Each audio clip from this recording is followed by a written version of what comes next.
हुआ है ना? हाँ, ओके ओके, ठीक है। चलो sir, good evening to all of you again, अगर मैंने किसी को बाई चांस नहीं किया, ठीक है।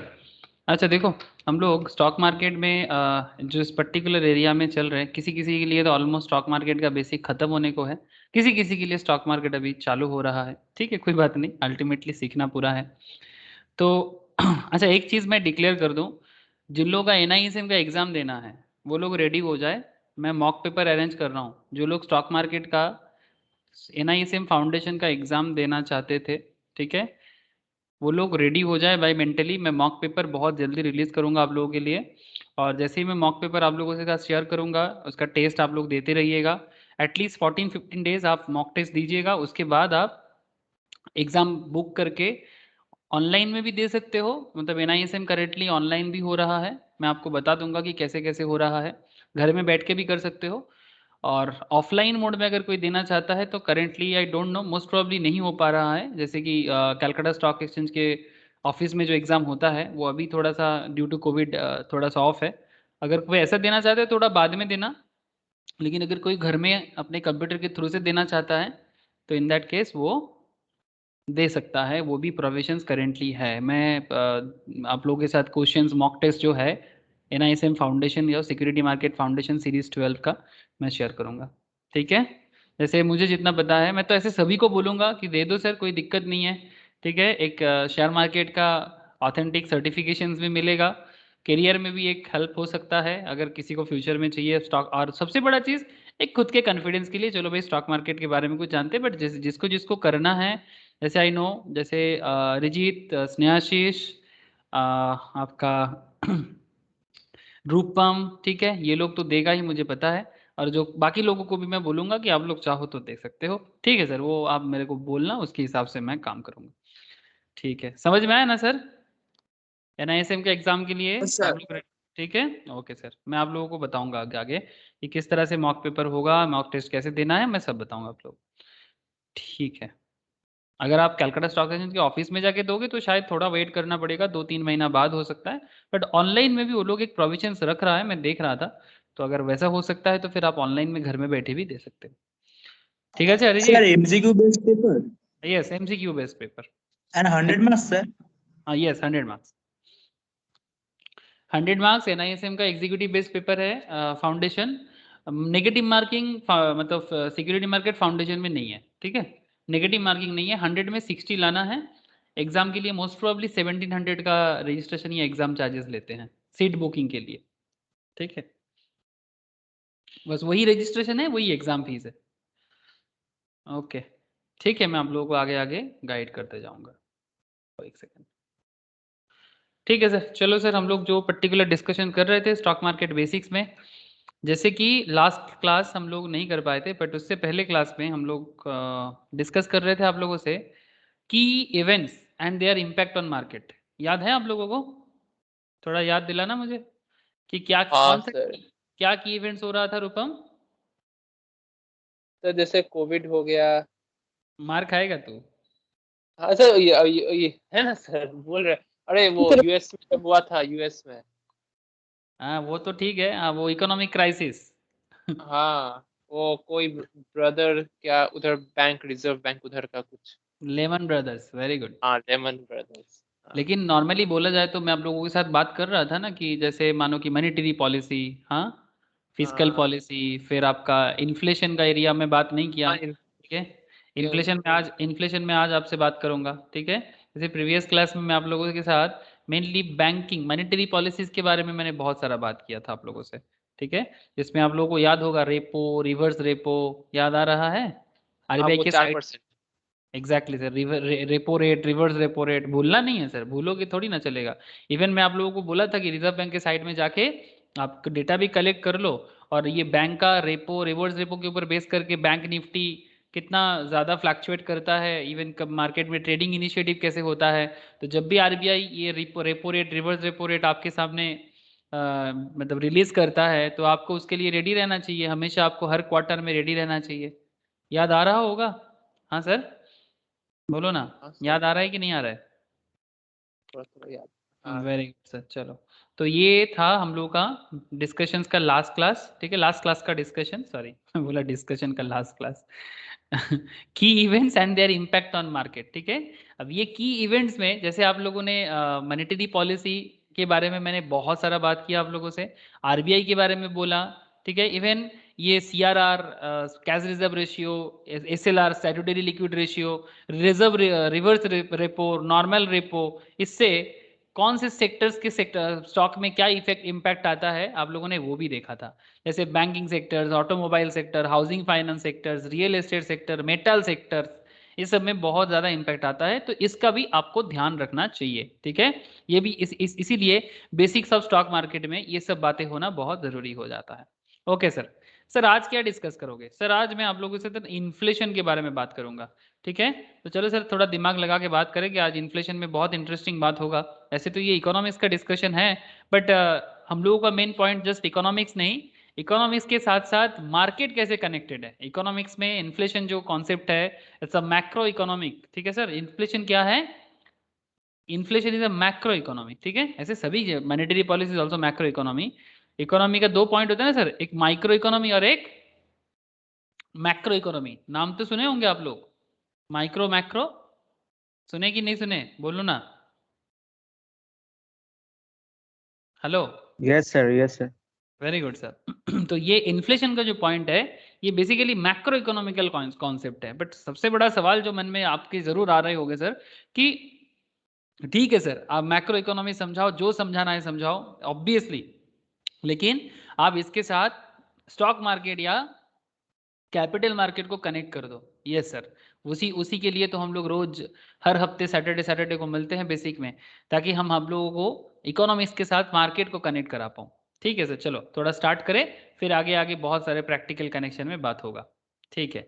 अगर आप इन्फ्लेशन में थोड़ा ध्यान दीजिए, inflation is sustained increase in the general price of goods and service. मतलब ऐसे नहीं अचानक बढ़ जाता है, मतलब ऐसा नहीं कि प्रोडक्ट का प्राइस या गुड्स का प्राइस या सर्विसेज का प्राइस, किसी भी सर्विस का, जैसे कि मानो ट्रेन का टिकट, एरोप्लेन का टिकट, बैंक का चार्जेस, ठीक है, या फिर गुड्स में कोई भी गुड्स, घर में जो मतलब बाजार का जो सब्जी है, वेजिटेबल्स का, फिश का, चिकन का, मटन का, जो भी आप as a goods, Maggi packet, grocery product, जो भी वाट एवर गुड्स हम लोग यूज करते हैं अपने डे टू डे लाइफ के लिए, ये ऐसे अचानक तो बढ़ नहीं जाता ना सर।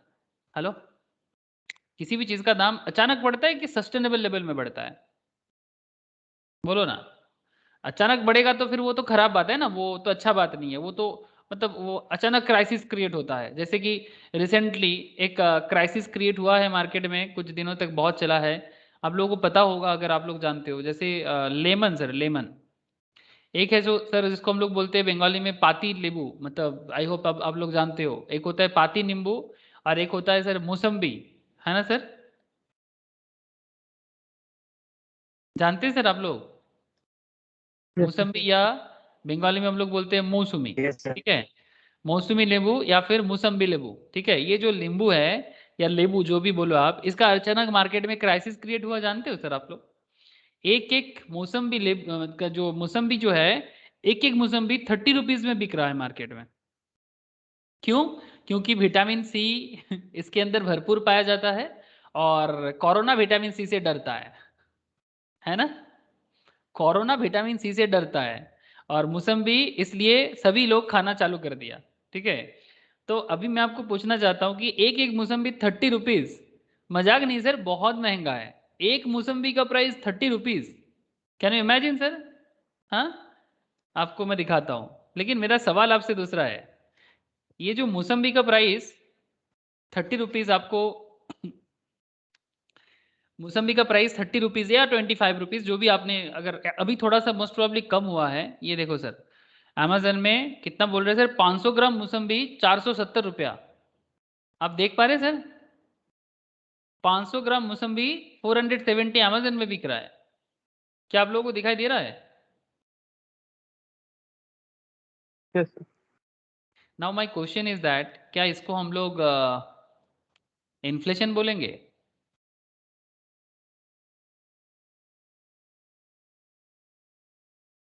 हाँ सर, अगर अचानक किसी चीज का दाम बढ़ जाए तो क्या उसको इन्फ्लेशन कहते हैं सर? या किसी पर्टिकुलर प्रोडक्ट का दाम बढ़ जाए तो क्या उसको इन्फ्लेशन कहेंगे? That is my question. बोलो ना सर, बोलो, जो भी समझ में आता है बोलो। बोल सकते हैं, अब क्या चाहते हैं बोलने में क्या जाता है? नहीं सर, बोलने में बहुत कुछ जाता है। आपके मुंह से बोला हुआ एक वर्ड्स बहुत लोगों की जिंदगी में असर कर सकता है सर। ठीक है, इसलिए बोलते हैं कि सबसे बड़ा बाण है शब्दवान, उसको समझ के यूज किया करो। जो भी है, लेकिन बोलने में क्या जाता है बोल देते हैं, it's not like that sir. बोलने से पहले सोचा करो। ठीक है सर, कोई बात नहीं, मैं आपको बस सिंपल ऐसे ही बोल दिया।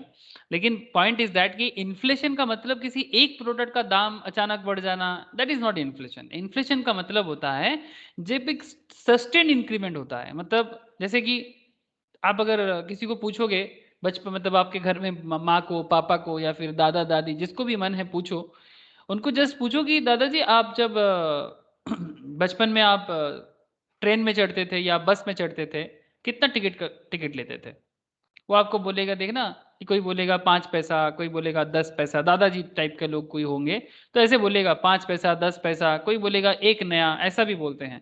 ठीक है, ट्रेन का टिकट बोलेगा 1 टाका, ठीक है, 1 रुपी का टिकट, ऐसा भी बोलेगा आपको। ठीक है, तो पॉइंट इज दैट कि लेकिन आज के डेट में क्या 1 रुपी का टिकट मिलता है सर? ₹1 का टिकट आज के डेट में अवेलेबल है क्या? कम से कम आपको 10 रुपीज का टिकट लेना पड़ेगा, है ना? बोलो ना सर, कम से कम मिनिमम 10 रुपीज का टिकट लेना पड़ेगा। तो ऐसा क्या हो गया कि एक जमाने में 1 रुपए में होता तो आज 10 रुपया लग जाता है। This is actually inflation. This is actually inflation. सोना का दाम, सोना का दाम अब गोल्ड में देखो, गोल्ड का प्राइस एक टाइम पे 3,000 रुपीज ऐसा चलता था। ठीक है, वो एक भरी का, 1 ग्राम का सोना का प्राइस। ठीक है, आज के डेट में 1 ग्राम सोना का, 10 ग्राम सोना का प्राइस फिर 50,000 60,000 चल जा रहा सर। मतलब क्या है? ये भी इन्फ्लेशन का ही कारण है ऑब्वियसली। अब इन्फ्लेशन क्यों क्रिएट होता है? इन्फ्लेशन क्रिएट होने के बहुत सारा रीजन है, इन्फ्लेशन के पीछे बहुत सारा रीजन काम करता है। ठीक है, लेकिन आपको बस इतना जानना करेंटली चाहिए कि आप इन्फ्लेशन में, अभी इकोनॉमिक्स में ऑनर्स तो नहीं करना है हम लोगों को, लेकिन इतना समझना जरूरी है, ये जो महंगाई है, ठीक है, जनरल प्राइस लेवल का गुड्स एंड सर्विस पर का जो बढ़ना है, ये भी स्टॉक मार्केट को इम्पैक्ट डालते हैं। जैसे कि all things being equal, if the cost of 1 kg of onion has increased from 15 to 20, this price increase is attributed to inflation. Obviously, inflation is inevitable, but a high inflation rate is not desirable as it could lead to economic uneasiness. थोड़ा बहुत मतलब inflation market में रहेगा, ये inevitable है, मतलब ये तो गारंटी है कि थोड़ा बहुत इन्फ्लेशन रहेगा। But too much inflation is not good for the economy. High level of inflation tends to send a bad signal to the market. अगर मार्केट मतलब स्टॉक मार्केट, अगर इन्फ्लेशन रेट बहुत हाई है, इसका मतलब मार्केट महंगाई में जा रहा है, और मार्केट महंगाई मतलब लोगों के हाथ में एक्स्ट्रा पैसा नहीं रहेगा। ये सर नो सर, मार्केट महंगा मतलब लोगों के हाथ में एक्स्ट्रा पैसा नहीं रहेगा, और एक्स्ट्रा पैसा नहीं रहेगा तो क्या लोग इन्वेस्टमेंट करेगा? Hello sir? ये ना सर सर। नहीं करेगा सर। सिंपल बात है, कॉमन सेंस से ही बात समझ में आ जाएगा, ज्यादा सेंस लगाने का जरूरत ही नहीं है। We don't need to be a PhD और we don't need to be a Nobel laureate. ठीक है, नोबेल लॉरेट भी बनने का जरूरत नहीं है। सिंपल बात है, अगर मार्केट में चीजों का दाम महंगा है तो लोगों के पास सरप्लस अर्निंग नहीं रहेगा। ठीक है, लोगों के पास सरप्लस अर्निंग कम हो जाएगा। से फॉर एग्जांपल, अगर मार्केट में महंगाई है, आपका एक अर्निंग लिखता हूं सर, आप सबसे फॉर एग्जांपल आप कमाते हो मार्केट से, आपका मंथली इनकम 50,000 पर मंथ है। कितना कमाते हैं आप? 50,000 पर मंथ। ठीक है, आप क्या करते थे? अब पहले पहले आप क्या करते थे, मतलब इन्फ्लेशन से पहले, मार्केट इन्फ्लेशन से पहले आपका 30,000 खर्चा होता था एक्सपेंस पे। ठीक है, आपका मंथली एक्सपेंस गुजरता था 30,000 पे। अभी आपके पास कितना पैसा बचता था जब आप 30,000 पे मंथली गुजारा चला लेते थे सर?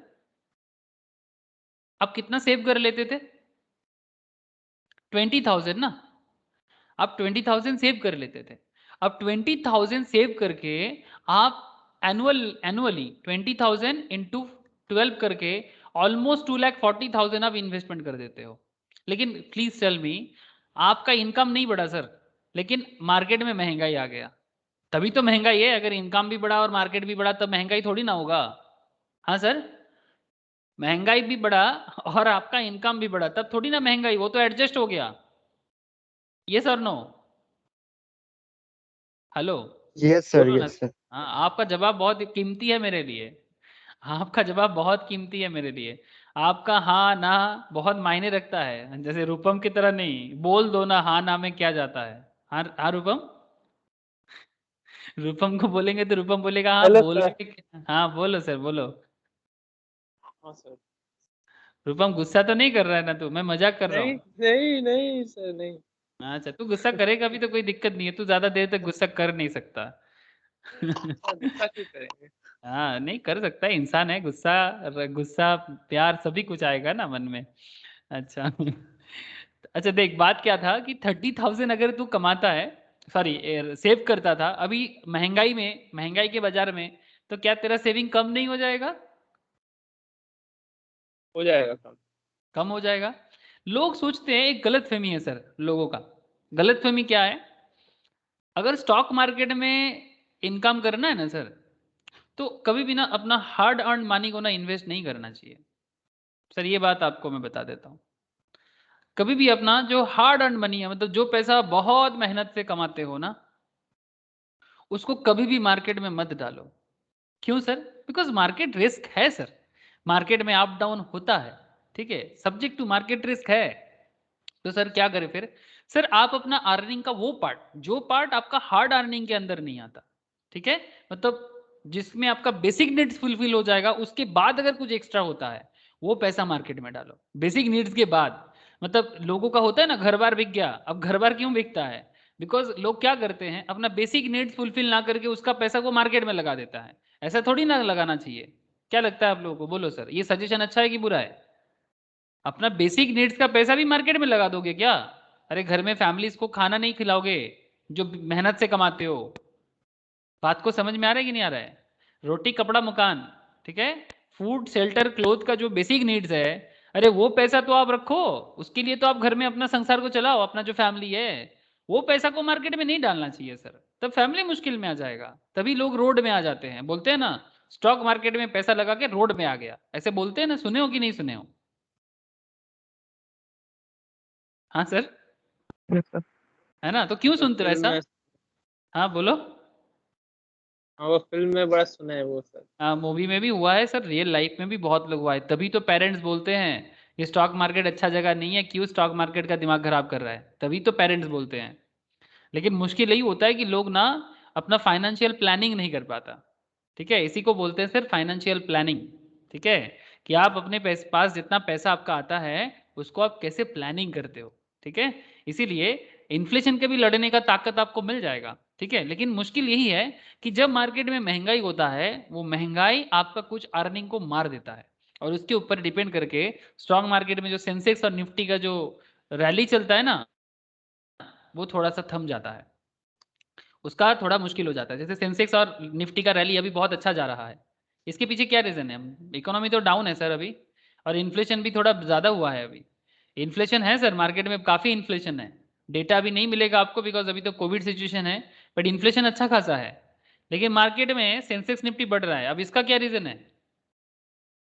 मैंने आप लोगों को बताया था कि सेंसेक्स निफ्टी बढ़ने के पीछे का वजह बताया था मैं आप लोगों को, दो तीन वजह था ना सर।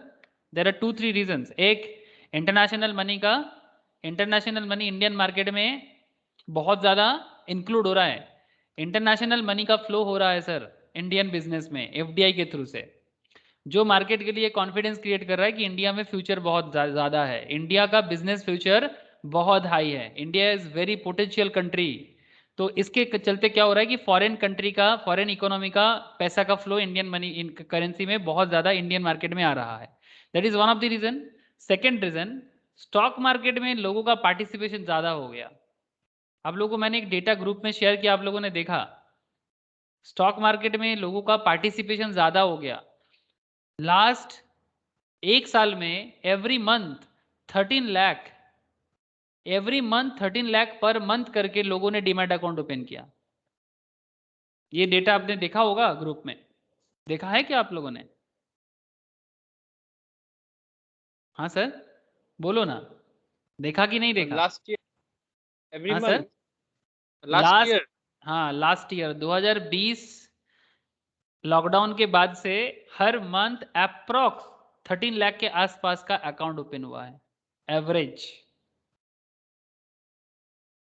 समझे सर? मतलब स्टॉक मार्केट के ऊपर डिपेंड करके मतलब लोगों का मतलब ये जो न्यू जनरेशन है, आप लोगों का जनरेशन, मेरा जनरेशन बहुत ज़्यादा उत्सुक है सर। ठीक है, 20s में जो है, 30s में जो है, दे आर वेरी मच, मतलब क्या बोलूँ sir, very much attracted toward stock market. Economy को जानना चाहता है, लोग एडुकेटेड भी हुआ है पहले से ज़्यादा लोग MBA कर रहा है, पहले से ज़्यादा लोग CA कर रहा है, पहले से ज़्यादा लोग CMA का पढ़ाई कर रहा है। तो मार्केट में जानकार लोगों का संख्या बढ़ रहा है। ठीक है, और ये वन ऑफ द रीजन है कि लोग खींचे चले आ रहे हैं। ठीक है, जैसे जो लोग MBA पढ़ते हैं, CA करते हैं, उनको स्टॉक मार्केट का पेपर ऐसे ही पढ़ना पड़ता है। तो अगर आप किसी चीज़ में जानकारी लेते हो तो ऑटोमेटिकली आप मतलब उस पर्टिकुलर चीज़ में डरते नहीं हो। तो ये भी एक रीज़न है कि पहले से ज़्यादा लोग स्टॉक मार्केट के ऊपर अट्रैक्ट हो रहा है। लॉकडाउन के कारण लोगों का दूसरा अर्निंग भी बंद हो गया है, तो लोग स्टॉक मार्केट को एक ना अपना अर्निंग का सोर्स मान रहा है। ठीक है, ये भी एक रीज़न है मार्केट मूवमेंट का। ठीक है, इसलिए इकोनॉमी डाउन है, ऐसे सिचुएशंस में मार्केट अपना आप मूवमेंट दिखाया है। ठीक है, लेकिन सर फिर भी इन्फ्लेशन, ठीक है, कई बार ऐसे होते हैं कि इन्फ्लेशन एक अलग, ये तो कोविड सिनेरियो ना थोड़ा सा एक अलग ही अपना पहचान दिया। ठीक है, मतलब इतना भयंकर हालत में मार्केट मूवमेंट किया है। सेंसेक्स भी देखो और निफ्टी भी देखो। देखो सर, ये मेरा हम लोगों का क्लास डिस्कशन में पॉइंट था कि अगर सब कुछ प्रॉपरली चलता है कि निफ्टी बहुत जल्दी 20,000 के पास पहुंचने वाला है। सब कुछ अगर ठीक ठाक चलता है, अगर इकोनॉमी मार्केट सब स्टेबल हो जाते हैं, निफ्टी बहुत जल्दी 20,000 छूने को है, और सेंसेक्स भी बहुत जल्दी 55,000 60,000 के आसपास पहुंचने का मतलब इच्छा रखता है। ठीक है, लेकिन सर सवाल ठीक है, सभी चीज़ समझ में आ रहा है, लेकिन क्या फिर भी इन्फ्लेशन मार्केट को खा सकता है? हाँ सर, खा सकता है। ऐसे कंट्री वाइज भी डेटा मैं आपको शो करूंगा कि इन्फ्लेशन कैसे इकोनॉमी को खा सकता है। ठीक है, भगवान मतलब ऐसे सोचो कभी ना ऐसा हो किसी भी देश में, बट फिर भी लोगों के कंट्री में ऐसा हो रहा है due to bad economic planning, due to bad economic planning. और ये स्टॉक मार्केट क्या है? इकोनॉमी का मिरर है। इकोनॉमी कैसा चल रहा है अगर आपको ये समझना है तो उसके लिए आप स्टॉक मार्केट की तरफ देखोगे तो आपको दिखेगा, अच्छा स्टॉक मार्केट से आपको मतलब जैसे आईना की तरह काम करता है। इट्स लाइक मिरर, जैसे आईना होता है ना सर, इट्स लाइक आईना। ठीक है, मतलब जैसे वो आईना में हम लोग देखते हैं ना अपने आप को, तो अगर आपको इकोनॉमी समझना है तो उसका एक दूसरा रूप आप मिरर में आपको रिफ्लेक्ट करेगा, दैट इज स्टॉक मार्केट। तो इसलिए इन्फ्लेशन को कंट्रोल में रखना गवर्नमेंट के लिए एक बहुत ही बड़ा चैलेंजिंग पार्ट है, और not just government, actually the people of that country they are also very मतलब क्या बोलूँ सर, मतलब they are also very much connected with this inflation point. मतलब they also have a contribution to control the inflation. Government का मतलब कोई सरकार नहीं सर, मतलब दे आर नॉट जस्ट कि बीजेपी गवर्नमेंट और कांग्रेस गवर्नमेंट। गवर्नमेंट का मतलब ये होता है कि जो मतलब गवर्नमेंट जो है करेंटली कंट्रोल में पार्टी को चला रहे हैं, और उसके साथ साथ पूरा का पूरा नेशन, तब जाके बनता है सरकार। अब इन्फ्लेशन कंट्रोल में कैसे हो सकता है, क्या क्या पैरामीटर है, कैसे पता चलेगा कि इन्फ्लेशन ज्यादा हो रहा है, कम हो रहा है, कैसे पता चलेगा? यही सब सवाल का ही तो जवाब ढूंढना है हम लोगों को। चलो सर, सवाल का जवाब ढूंढते हैं। Government works towards cutting down inflation to manageable level. Government always कोशिश करता है कि इन्फ्लेशन को मैनेजेबल लेवल में लेके आए। इंडिया जैसा कंट्री में तो और मुश्किल का बात है, 135 करोड़ का आबादी है सर, 135 करोड़, ऊपर से 1000 ईयर्स का, क्या है सर 1000 ईयर्स का? गुलामी। गुलामी, thank you sir. Colonised concept, ठीक है, मतलब हम लोग कॉलोनाइज्ड थे, 1000 ईयर्स तक कॉलोनाइज्ड। ऐसा कंट्री का पॉपुलेशन 135 करोड़, इंडिपेंडेंसी मिलके हार्डली 70 ईयर हुआ है। ठीक है, साथ में देश का करप्शन, नेता लोग, ठीक है, बहुत सारे मुश्किल है सर, बहुत सारे मुश्किलात है। मतलब मुश्किल का अगर देखने जाए तो खत्म नहीं होगा। ऐसे हालत में जो भी सरकार को चलाता है, जो भी, चाहे वो कोई भी पार्टी चलाए, बहुत ही चैलेंजिंग है इंडिया जैसा कंट्री का इन्फ्लेशन लेवल को मेंटेन करने का। ठीक है, देखो सर कुछ पॉइंट आगे बात करूंगा, फिर आपसे सवाल जवाब लूंगा। ठीक है, कि आप क्या समझ पा रहे हो और क्या समझ नहीं पा रहे हो, कुछ पॉइंट डिस्कशन के बाद ही मैं आपसे बात कर पाऊंगा। ठीक है, अभी आपके मन में सवाल कुछ भी नहीं आया, आप सिर्फ जानकारी ले रहे हो अभी। ठीक है, अच्छा, inflation is generally measured using an index. Inflation measure कैसे होता है सर? इंडेक्स से। जैसे स्टॉक मार्केट कैसे पता चलता है? इंडेक्स है ना। स्टॉक मार्केट का कहां से खबर मिलता है आपको? सेंसेक्स और निफ्टी से ना। स्टॉक मार्केट का खबर कहाँ से मिलता है? मेनली सेंसेक्स निफ्टी से। सेंसेक्स के अंदर टॉप 30 कंपनीज का डेटा है, निफ्टी के अंदर टॉप 50 कंपनीज का डेटा है। ठीक है, top 50 NSC company, top 50 NSC company, और ये रहा आपका टॉप 30 बीएससी कंपनी। इसका अलावा और भी सेक्टर वाइज है, बैंक निफ्टी अलग है, ऑटो निफ्टी अलग होता है, अलग अलग सेक्टर वाइज भी होता है। ठीक है, लेकिन अगर आपको ओवरऑल समझना है तो आप सेंसेक्स निफ्टी से ही मार्केट के बारे में समझ सकते हो। सिमिलरली मार्केट में इन्फ्लेशन को समझने का भी इंडेक्स होता है। क्या बोलते हो सर, ये भी ट्रैक करना पड़ेगा क्या? हाँ सर, ये भी ट्रैक करना पड़ेगा। अगर आप इकोनॉमी का जानकार बनना चाहते हो, अगर आप मतलब देश का फाइनेंशियल कंडीशन का जानकार बनना चाहते हो, ठीक है, कॉमर्स एंड फाइनेंशियल फील्ड में एक्सपर्ट बनना चाहते हो, आपको इसका भी खबर रखना पड़ेगा। Likewise certain percentage points then it indicates, मतलब if the index is going up the certain percentage points then it indicates rising inflation। मतलब ये जो इन्फ्लेशन का इंडेक्स है ये बढ़ता है तो इसका मतलब ये होता है, इन्फ्लेशन राइज का मतलब क्या हो गया? इन्फ्लेशन राइज का मतलब है कि मतलब इंडेक्स बढ़ रहा है, इसका मतलब है कि इन्फ्लेशन बढ़ रहा है। और अगर इंडेक्स फॉल कर रहा है इसका मतलब इन्फ्लेशन कूलिंग ऑफ हो रहा है। ठीक है, अब कैसे पता चलेगा? तो कुछ डेटा चेक देखना पड़ेगा सर, कुछ डेटा देखना पड़ेगा। ठीक है, यहाँ पर मैं कुछ पुराना डेटा शो करूंगा और साथ में कुछ नया डेटा हम लोगों को फाइंड आउट करना होगा। चलो सर, ये नया और पुराना का मेलजोल ढूंढते हैं। There are two types of inflation indices, एक होता है WPI और एक होता है CPI। नाम सुने हो सर ये सब इंडेक्स का कभी पहले आप लोग? Wholesale price index and consumer price index, कभी पहले ये सब नाम सुने हो आप लोग? किसी ने भी सुना है कभी? सुना है, चलो सर सुना है बहुत बस। बढ़िया, सुना है भाई, बहुत बढ़िया सर। सुना सुना है तो फिर बहुत अच्छा है। हाँ बोलो। पर पता नहीं है, पता लेकिन नहीं पता है, नहीं है क्या है। ओके सर कोई बात नहीं, पता करने के लिए तो हम लोग मिले हैं ना तो पता कर लेते हैं। Wholesale price index WPI, WPI indicates the movement in price at the wholesale level. Wholesale level मतलब, अरे सर जैसे बड़ा बाजार का मार्केट कॉन्सेप्ट मान लो, बड़ा बाजार होलसेल है ना, जहां से प्रोडक्ट का मतलब प्रोडक्ट जहां से मूव करता है होलसेल प्राइस में। ठीक है, नॉट द रिटेल मार्केट, वो भी है, वो कंज्यूमर प्राइस इंडेक्स से पता चल जाता है कि कंज्यूमर किस दाम पे ले रहा है। तो होलसेल प्राइस इंडेक्स मतलब बिजनेसमैन का एरिया, ठीक है, जो ट्रेडर है, मतलब जो जैसे बड़ा बाजार जैसा बिजनेस एरिया, वहां से पता चल जाएगा उसको, उसका समझ रखने से कि मार्केट में चीजों का दाम बढ़ रहा है कि नहीं बढ़ रहा है। तो wholesale level it captures the price increase और decrease when they are sold between organisations as opposed to actual consumer. मतलब एक्चुअली ये ऑर्गेनाइजेशन टू ऑर्गेनाइजेशन में चल रहा है। मतलब जैसे मानो कि फैक्ट्री के साथ किसी कंपनी का चल रहा है, या फिर होलसेल बिजनेसमैन से दूसरा एक बिजनेसमैन जो उससे सामान खरीद के दूसरे मार्केट में बेचने के लिए जा रहा है, उसका कॉन्सेप्ट कि मार्केट में चीज महंगा है कि सस्ता है। ठीक है, WPI is an easy and convenient method to calculate inflation. Inflation calculate करने का सबसे इजी एंड कन्वीनियंट मेथड माना जाता है WPI को। However the inflation measured here is at an institutional level and does not necessarily capture the inflation expected experience by the consumer. ये industrial level में है सर, इंस्टीट्यूशनल लेवल में consumer जो expect करता है वो वाला इसमें पता नहीं चलता। जैसे ये 2014 में जब ये किताब लिखा गया था उस टाइम पे 6.01% का WPI इन्फ्लेशन चल रहा था। मतलब प्रोडक्ट का जो महंगाई है आज जिसका दाम 100 चल रहा है, 6.01% का मतलब क्या होता है सर? नेक्स्ट ईयर उसका दाम ऑलमोस्ट 106 के आसपास चलेगा। हाँ सर, इसको अगर मैं एनुअल बेसिस में कन्वर्ट करूं, 6.01% महंगाई का मतलब क्या है? जो चीज अभी 100 में बिकता था वो चीज अभी 106 में बिकता है, या फिर जो 106 में है उसका 6% और बढ़ा दो। बात कुछ समझ में आ रहा है सर? आपको बात समझ में आ रहा है कि नहीं आ रहा है? 6.01% का मतलब कुछ समझ में आ रहा है कि WPI इंडेक्स 6.01 का परसेंट का मतलब क्या है कि जो भी इन्फ्लेशन है वो चीजों का दाम को हर साल उतना रेट में बढ़ा के लेके जाएगा। यस और no?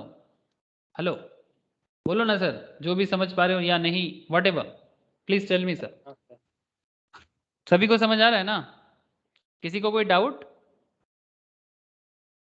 No sir. Okay sir, अब मैं आपको होलसेल प्राइस इंडेक्स में देखता हूँ सर रिसेंटली कितना चल रहा है। ये भी तो मजा है ना सर, ये भी तो जानना चाहिए।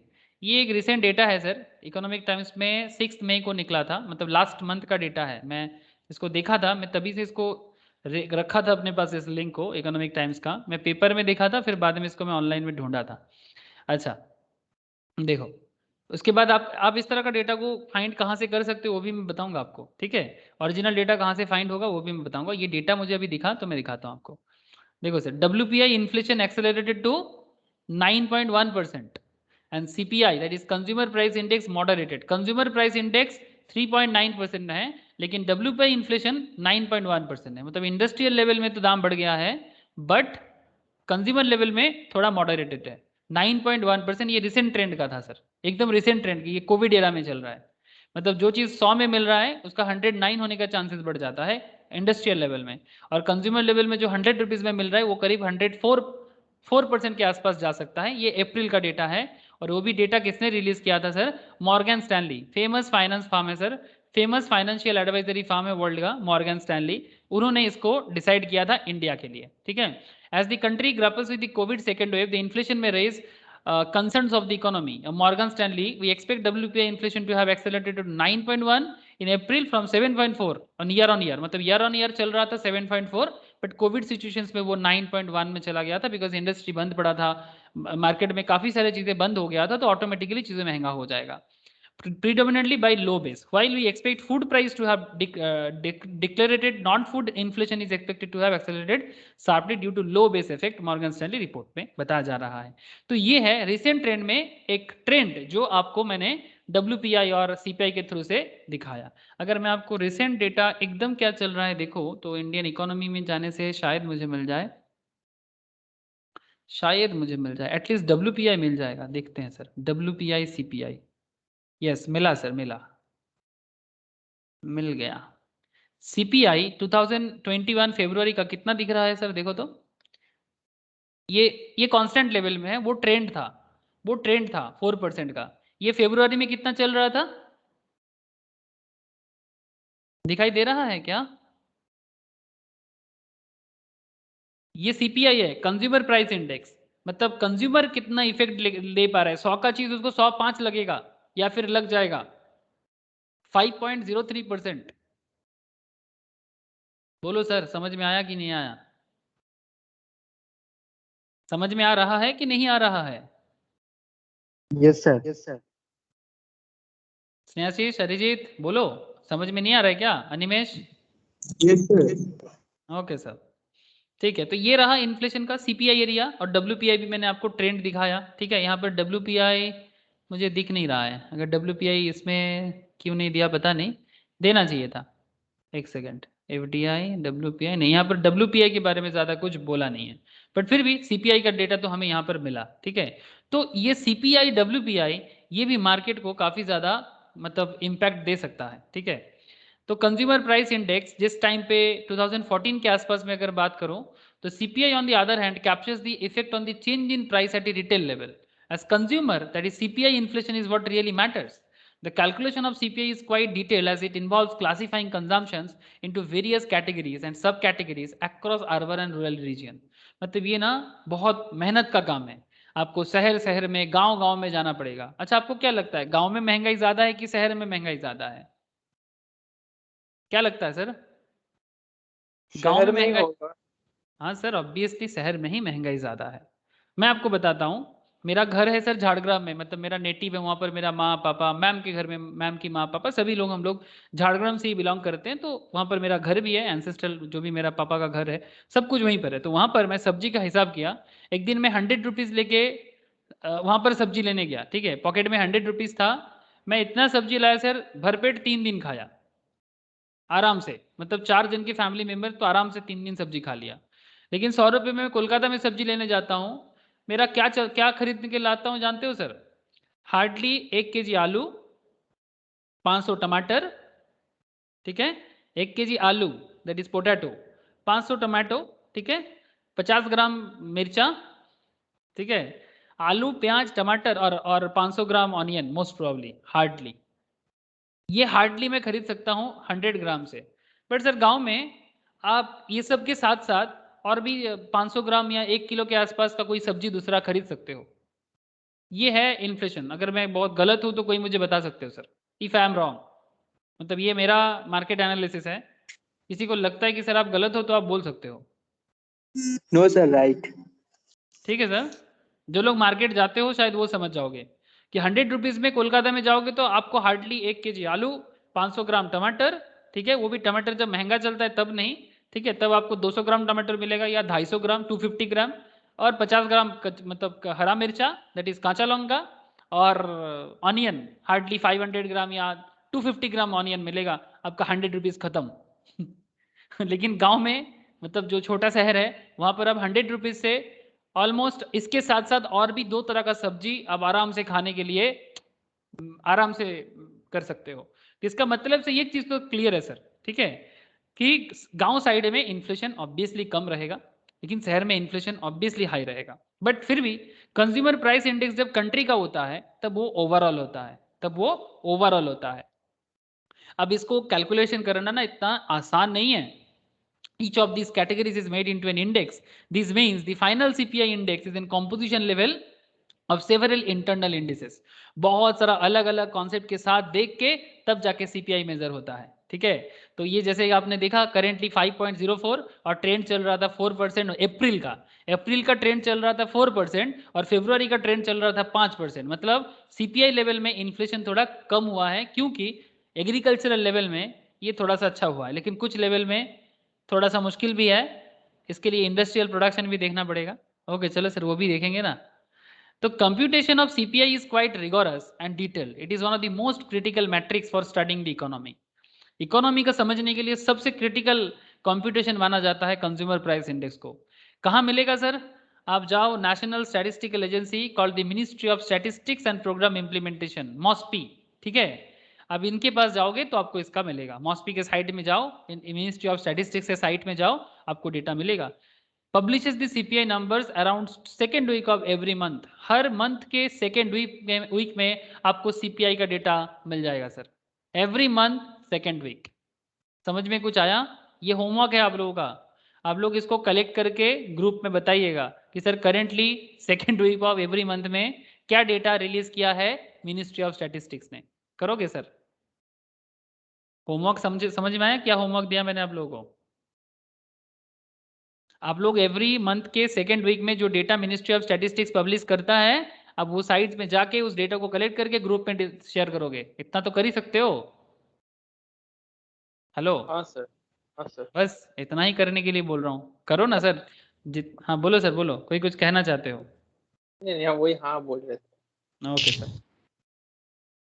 अच्छा, सीपीआई स्टैंड्स एट 8.28%, ठीक है। जब मैं 2014 में ये किताब लिखा था, मतलब मैंने नहीं, जिस ऑथर ने लिखा था, CPI stands at 8.28% for the month of May 2014। मतलब उस टाइम पे कंज्यूमर प्राइस इंडेक्स ज्यादा चल रहा था सर।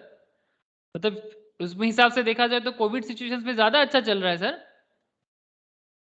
हाँ, अगर उस हिसाब से देखा जाए तो फिर कोविड सिचुएशन में तो ज्यादा अच्छा चल रहा है कंज्यूमर प्राइस इंडेक्स। क्या लगता है? हाँ सर। हाँ सर, ठीक है। मतलब इसका मतलब ये है कि कोविड सिचुएशंस को कंट्रोल करने में ज़्यादा सुविधा हुआ है। मैं भी ये चीज़ देखा नहीं था, बट अगर आप 2014 का भी डेटा निकालो आपको मिल जाएगा। इसका मतलब जो करंट गवर्नमेंट है, स्टेट गवर्नमेंट, सेंट्रल गवर्नमेंट, वो लोग काफ़ी सक्सेसफुल है इस मामले में, ठीक है। स्पेशली एग्रीकल्चरल प्रोड्यूस, यही तो इंडिया का पावर है सर, यही इंडिया का पावर है। ये देखो सर, ये एक डेटा है, मैं थोड़ा सा जूम करता हूँ, आप देख सकते हो। थोड़ा सा मतलब ये फट गया है, बट फिर भी आपको दिखाई देगा, फिर भी दिखाई देगा, थोड़ा सा क्रैक हो जा रहा है, बट फिर भी। ये जून 13 का डेटा है, जून 2013 है, ठीक है। ये जुलाई 2013 है, 9.87, 9.64। सर सबसे खराब हालत हुआ है नवंबर 13 को, 11.16 कंज्यूमर प्राइस इंडेक्स। तब गवर्नमेंट किसका था? बीजेपी तब आया नहीं था, बीजेपी आने से थोड़ा देर पहले का बात है। 11.16 कंज्यूमर प्राइस इंडेक्स। मतलब करंट जो बीजेपी गवर्नमेंट चल रही है वो 2014 में आया, उससे पहले यूपीए गवर्नमेंट चल रहा था, है ना सर। ये इतना खतरनाक हालत हुआ था सर, उस टाइम पे तो कोई कोविड ही नहीं था, बट फिर भी गवर्नमेंट मैनेज नहीं कर पाया था। मे भी दूसरा कोई रीज़न होगा, रीज़न हो सके तो आप ढूंढ सकते हो।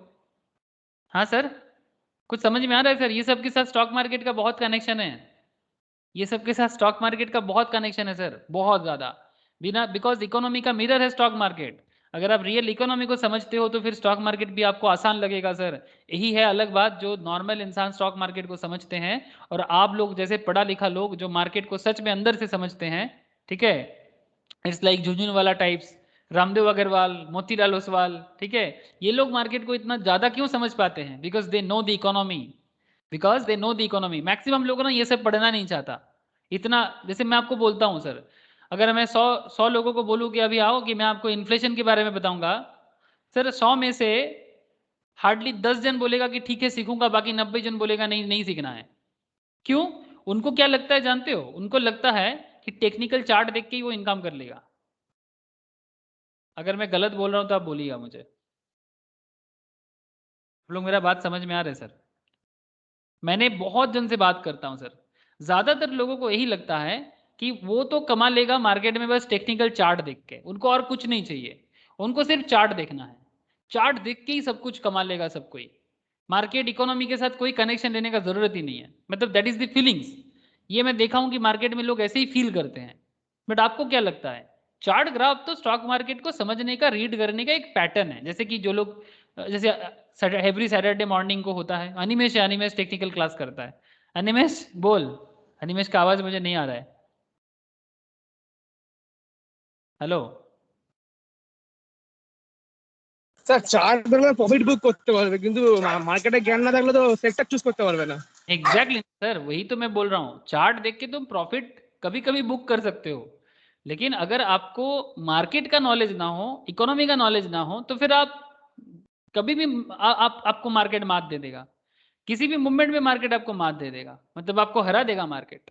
आप समझ ही नहीं पाओगे कि हो क्या गया है, आप समझ ही नहीं पाओगे। लेकिन ज्यादातर लोगों को लगता है कि बस देख ले, टेक्निकल देख के ही समझ जाएंगे। अरे technical is just a part of the market, okay. लेकिन अगर आप इकोनॉमी को भी साथ में समझते हो तो ये आपको हमेशा क्या रहेगा सर, आपके लिए हमेशा एडवांटेज रहेगा। आप मार्केट को समझोगे, इकोनॉमी को समझोगे, बिकॉज आपको रूट पता है, तो पेड़ का ऊपर वाला हिस्सा भी आप समझ जाओगे। ठीक है, अगर आपको रूट पता है तो आप ऑटोमेटिकली कितना स्प्रेड कर सकता है वो भी समझ जाओगे ना। जो जितना गहराई तक जाता है वो उतना और ऊंचा तक जा सकता है। यस और नो? जो पेड़ जितना गहराई तक जाएगा वही पेड़ उतना ऊंचा तक जा सकता है कि नहीं? बोलो। Yes sir. हाँ सर। तो जो भी हो सर, ये एक ट्रेंड है जून 13 से लेके मई 14 का। मैं आप लोगों को एक काम दूं सर, होमवर्क। आप लोग सीपीआई इंडेक्स लास्ट 1 ईयर का ही आप कलेक्ट करो, लास्ट 1 ईयर का, ठीक है, करके आप ग्रुप में। बहुत अच्छा रहेगा अगर कोई ऐसे चार्ट बना के दे तो, ऐसे डेटा एनालिसिस करके अगर आप दे पाओ ना सर। कहाँ करोगे ऐसे डेटा एनालिसिस? आप लोग माइक्रोसॉफ्ट एक्सेल का काम जानते हो? कोई माइक्रोसॉफ्ट एक्सेल का काम जानते हैं सर आप लोग? अगर नहीं जानते तो माइक्रोसॉफ्ट एक्सेल का थोड़ा बहुत जानकारी लो और वहां पर डेटा को पुट करके अब ऐसे ग्राफ बना सकते हो सर।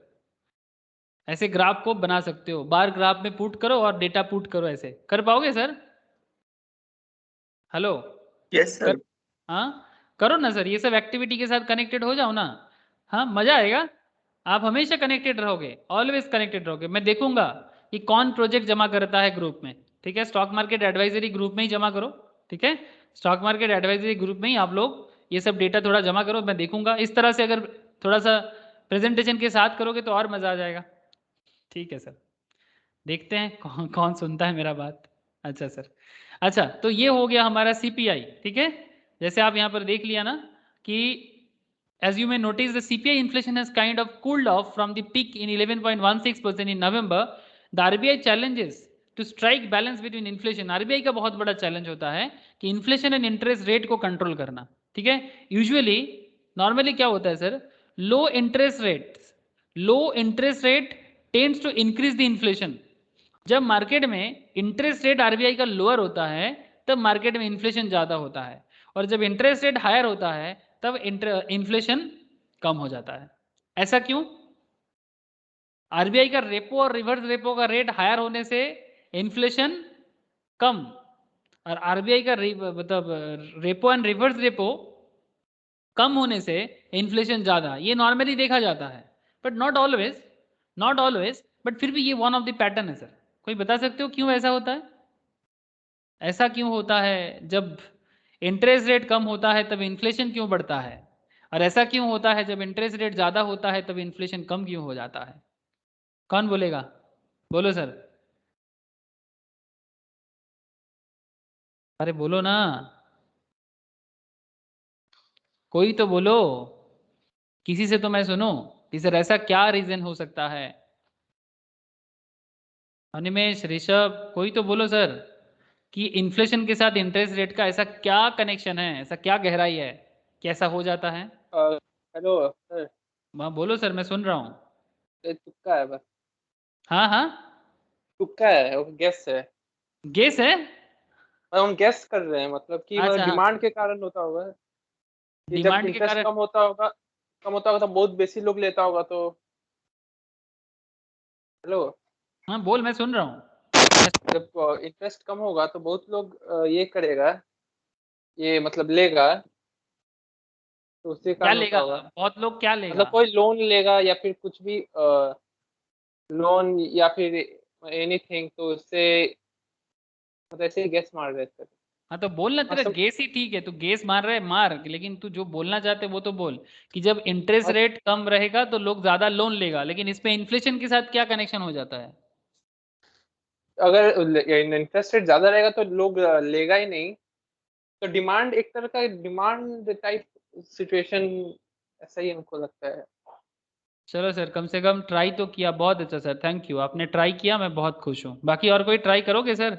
इंटरेस्ट रेट कम होने के साथ मतलब ये आरबीआई का सीआरआर का रेट, ठीक है, या एसएलआर का रेट, चलो सीआरआर से ही बात करते हैं, या फिर आप पॉलिसी रेट्स पे बात कर लेते हैं, ठीक है, रिवर्स रेपो इसमें बात कर लेते हैं। ये repo rate reverse repo rate भी मेनली कनेक्टेड होता है, ठीक है। रेपो रेट करेंट 4% है, ठीक है, करेंटली ये 4% है। आरबीआई अगर रेपो रेट को बढ़ा के 5% कर दे या 4.5% कर दे, तो इसके साथ इन्फ्लेशन का क्या कनेक्शन हो सकता है? या फिर अगर 4 का रेट अगर 3 में जज कर दे तो फिर इसके साथ इन्फ्लेशन का क्या कनेक्शन हो सकता है? স্যার 4 এর জায়গায় 3 রেট হয়ে যাবে, লোক তো ইন্টারেস্ট কম দেবে, অতএব লোনটা বেশি নেবে। তা ব্যাংকের যেখানে তোমার রেট বেশি থাকলে লোকে লোনটা কম নেবে রেটের জন্য, সেখানে রেট हम्म যদি কমে যায় লোনটা লোকে বেশি নেবে। তো যখনই हम्म লোনটা বেশি নেবে তোমার রিজার্ভ ব্যাংকের ইনকামটা বেশি হবে, क्या কমার্শিয়াল ব্যাংকের होगा? ফান্ড গুলো बाढ़বে। हम्म कैश फ्लो ज्यादा हो रहा है इसलिए। कैश का फ्लो ज्यादा हो जाएगा। कब इसलिए होगा कैश का फ्लो ज्यादा, बोल। गुड पॉइंट इंकी, कैश का फ्लो कब ज्यादा होगा? जब इंटरेस्ट रेट कम रहेगा तब। थैंक यू सर, ये एक बहुत अच्छा रीजन बोला है इंकी ने, तो वेरी गुड इंकी। देखो सर, वेरी गुड रीजन। से फॉर एग्जांपल मैं आपको करंट रेपो रेट दिखा रहा हूँ, करंट रेपो 4% है, ठीक है, करंट रेपो 4% है। अब मानो कि 4% में इन्फ्लेशन हाई है, ठीक है, मान के चलता हूं कि इन्फ्लेशन हाई है, अभी थोड़ा सा बड़ा हुआ, इन्फ्लेशन थोड़ा इंक्रीज हो चुका है। अब आरबीआई चाहता है कि इन्फ्लेशन को कंट्रोल करना चाहता है। इन्फ्लेशन से फॉर एग्जांपल 9% चला गया है, it's not a good sign. Inflation double digit is not a good good for the country, हमारे जैसे इंडिया जैसे कंट्री में, ठीक है, 9% चल रहा है से फॉर एग्जाम्पल, ऐसे ट्रेंड था अप्रैल में, इसीलिए मैंने बोला। वैसे सीपीआई तो नहीं था 9%, सीपीआई तो 4% ही था, बट डब्ल्यूपीआई था 9%। लेकिन मान के चलो करेंटली कि करेंटली रेपो रेट है 4% और मार्केट में इन्फ्लेशन चल रहा है 9%। ऐसे केस में आरबीआई चाहते हैं कि इसको कंट्रोल करे, तो आरबीआई क्या करेगा? रेपो रेट को बढ़ा देगा, 5% या 4.5% कर देगा। क्यों? अगर इन्फ्लेशन कंट्रोल बहुत जरूरी है तो, अगर इन्फ्लेशन कंट्रोल बहुत जरूरी है, ऐसे केस में क्या करेगा आरबीआई? रेपो रेट को इंक्रीज कर देगा। रेपो इंक्रीज करने में क्या होगा कि कमर्शियल बैंक, मतलब जो सीबीज होता है ना सर, जैसे कि एसबीआई, आईसीआईसीआई, एचडीएफसी, ये सब बैंक आरबीआई से जो रेट में लोन लेता है ना, ये आरबीआई से लोन कम लेगा। आरबीआई जिस रेट पे सीबीज को लोन देता है, मतलब कमर्शियल बैंक्स को लोन देता है, वो लोन कम हो जाएगा, बिकॉज रेट ज्यादा हो गया। और जैसे ही कमर्शियल बैंक के पास लोन का अमाउंट ज्यादा, मतलब लोन का इंटरेस्ट ज्यादा हो जाएगा, सीबी से जब पब्लिक लोन लेने आएगा वो भी लोन नहीं लेगा, पब्लिक भी लोन कम लेगा, बिकॉज रेट बढ़ा देगा ना। अगर आरबीआई रेट बढ़ा देगा तो फिर कमर्शियल बैंक भी पब्लिक के लिए रेट बढ़ा देगा। पहले अगर 7% इंटरेस्ट लेता था तो अभी बोलेगा 8.5% इंटरेस्ट है। 1.5% भी बहुत होता है ना सर। तो पहले 7% की जगह भी 8.5% इंटरेस्ट हो जाएगा। तो 1.5% में बहुत सारा लोग, जो लोग पहले लोन लेने के लिए पागल हो रहा था, ठीक है, अभी वो लोग लोन लेगा नहीं।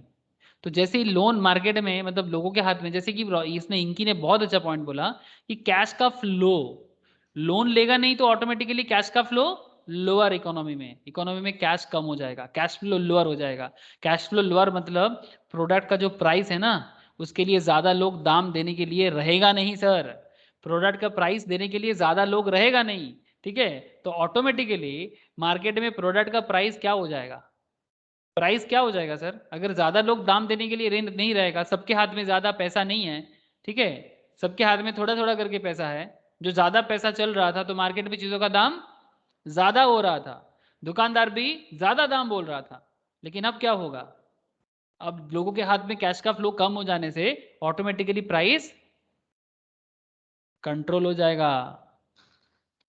बोलो सर, वॉल्यूम कम कर, मतलब क्या बोल रहे हैं सर, वॉल्यूम कम कर पप्पा जग जाएगा, मतलब वॉल्यूम कम कर दिया, क्योंकि इन्फ्लेशन को कंट्रोल करना है, इन्फ्लेशन को कंट्रोल करना है। अब इन्फ्लेशन कंट्रोल करने के लिए पब्लिक के पास जो पैसा का फ्लो हो रहा था, बैंक के थ्रू से जो पैसा जा रहा था इंडस्ट्रियलिस्ट के पास, बिजनेसमैन के पास, वो सब पैसे का फ्लो कम होना चालू हो गया। जैसे ही पैसा कम, प्रोडक्ट के लिए लोग दाम नहीं था, ज्यादा नहीं दे पाएगा, ज्यादा दाम दुकानदार भी चार्ज नहीं कर पाएगा, ऑटोमेटिकली प्रोडक्ट प्राइस कंट्रोल में हो जाएगा। इसको बोलते हैं टाइट पॉलिसी, इस पे इन्फ्लेशन कंट्रोल होता है। लेकिन ज्यादा कंट्रोल भी अच्छा नहीं है ना सर, मार्केट को भी तो थोड़ा खुला छूट देना चाहिए, दुकानदार भी तो प्रोडक्ट बेच के मजा आना चाहिए। तो जब आरबीआई देखेगा कि भाई नहीं, बहुत ज्यादा कंट्रोल होने से क्या होगा ना, कि दब जाएगा दुकानदार, जब दब जाएगा बिजनेस, दब जाएगा, तब वो थोड़ा सा ओपननेस दिखाएगा, वो क्या करेगा, रेपो रेट को कम कर देगा। रेपो रेट कम करेगा तो लोगों के हाथ में पैसा ज्यादा, लोगों के हाथ में पैसा ज्यादा तो लोग ज्यादा खर्चा करेगा, लोग ज्यादा खर्चा करेगा तो ऑटोमेटिकली प्रोडक्ट का प्राइस भी रहेगा, दुकानदार भी थोड़ा खुश हो जाएगा। एक लेवल में मैनेज करना होता है सर, एक लेवल में मैनेज करना होता है, ना ज्यादा ना कम, लेवल मेंटेन करके चलना पड़ता है। बोलो sir, any doubt, any question, कुछ भी सिली से सिली क्वेश्चन पूछ सकते हो सर, बोलो।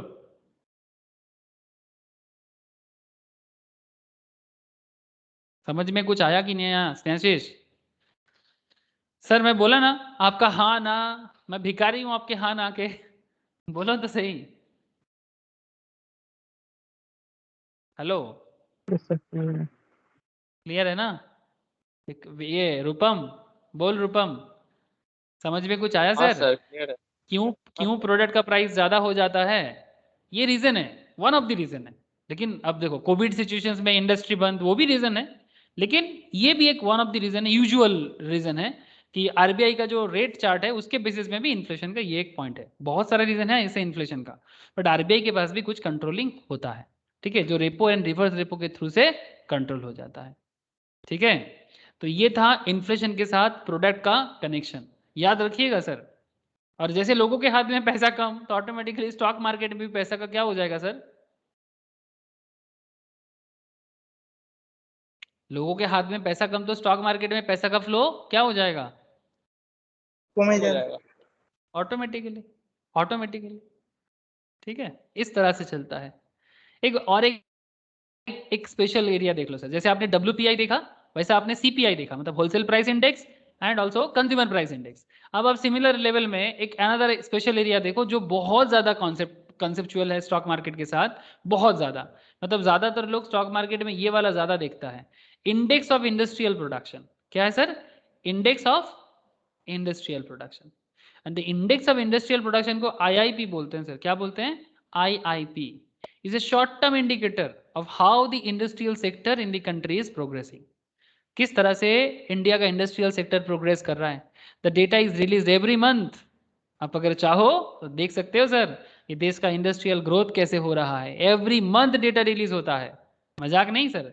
वो भी कहाँ मिलेगा, ministry of statistics and programme implementation में मिलेगा।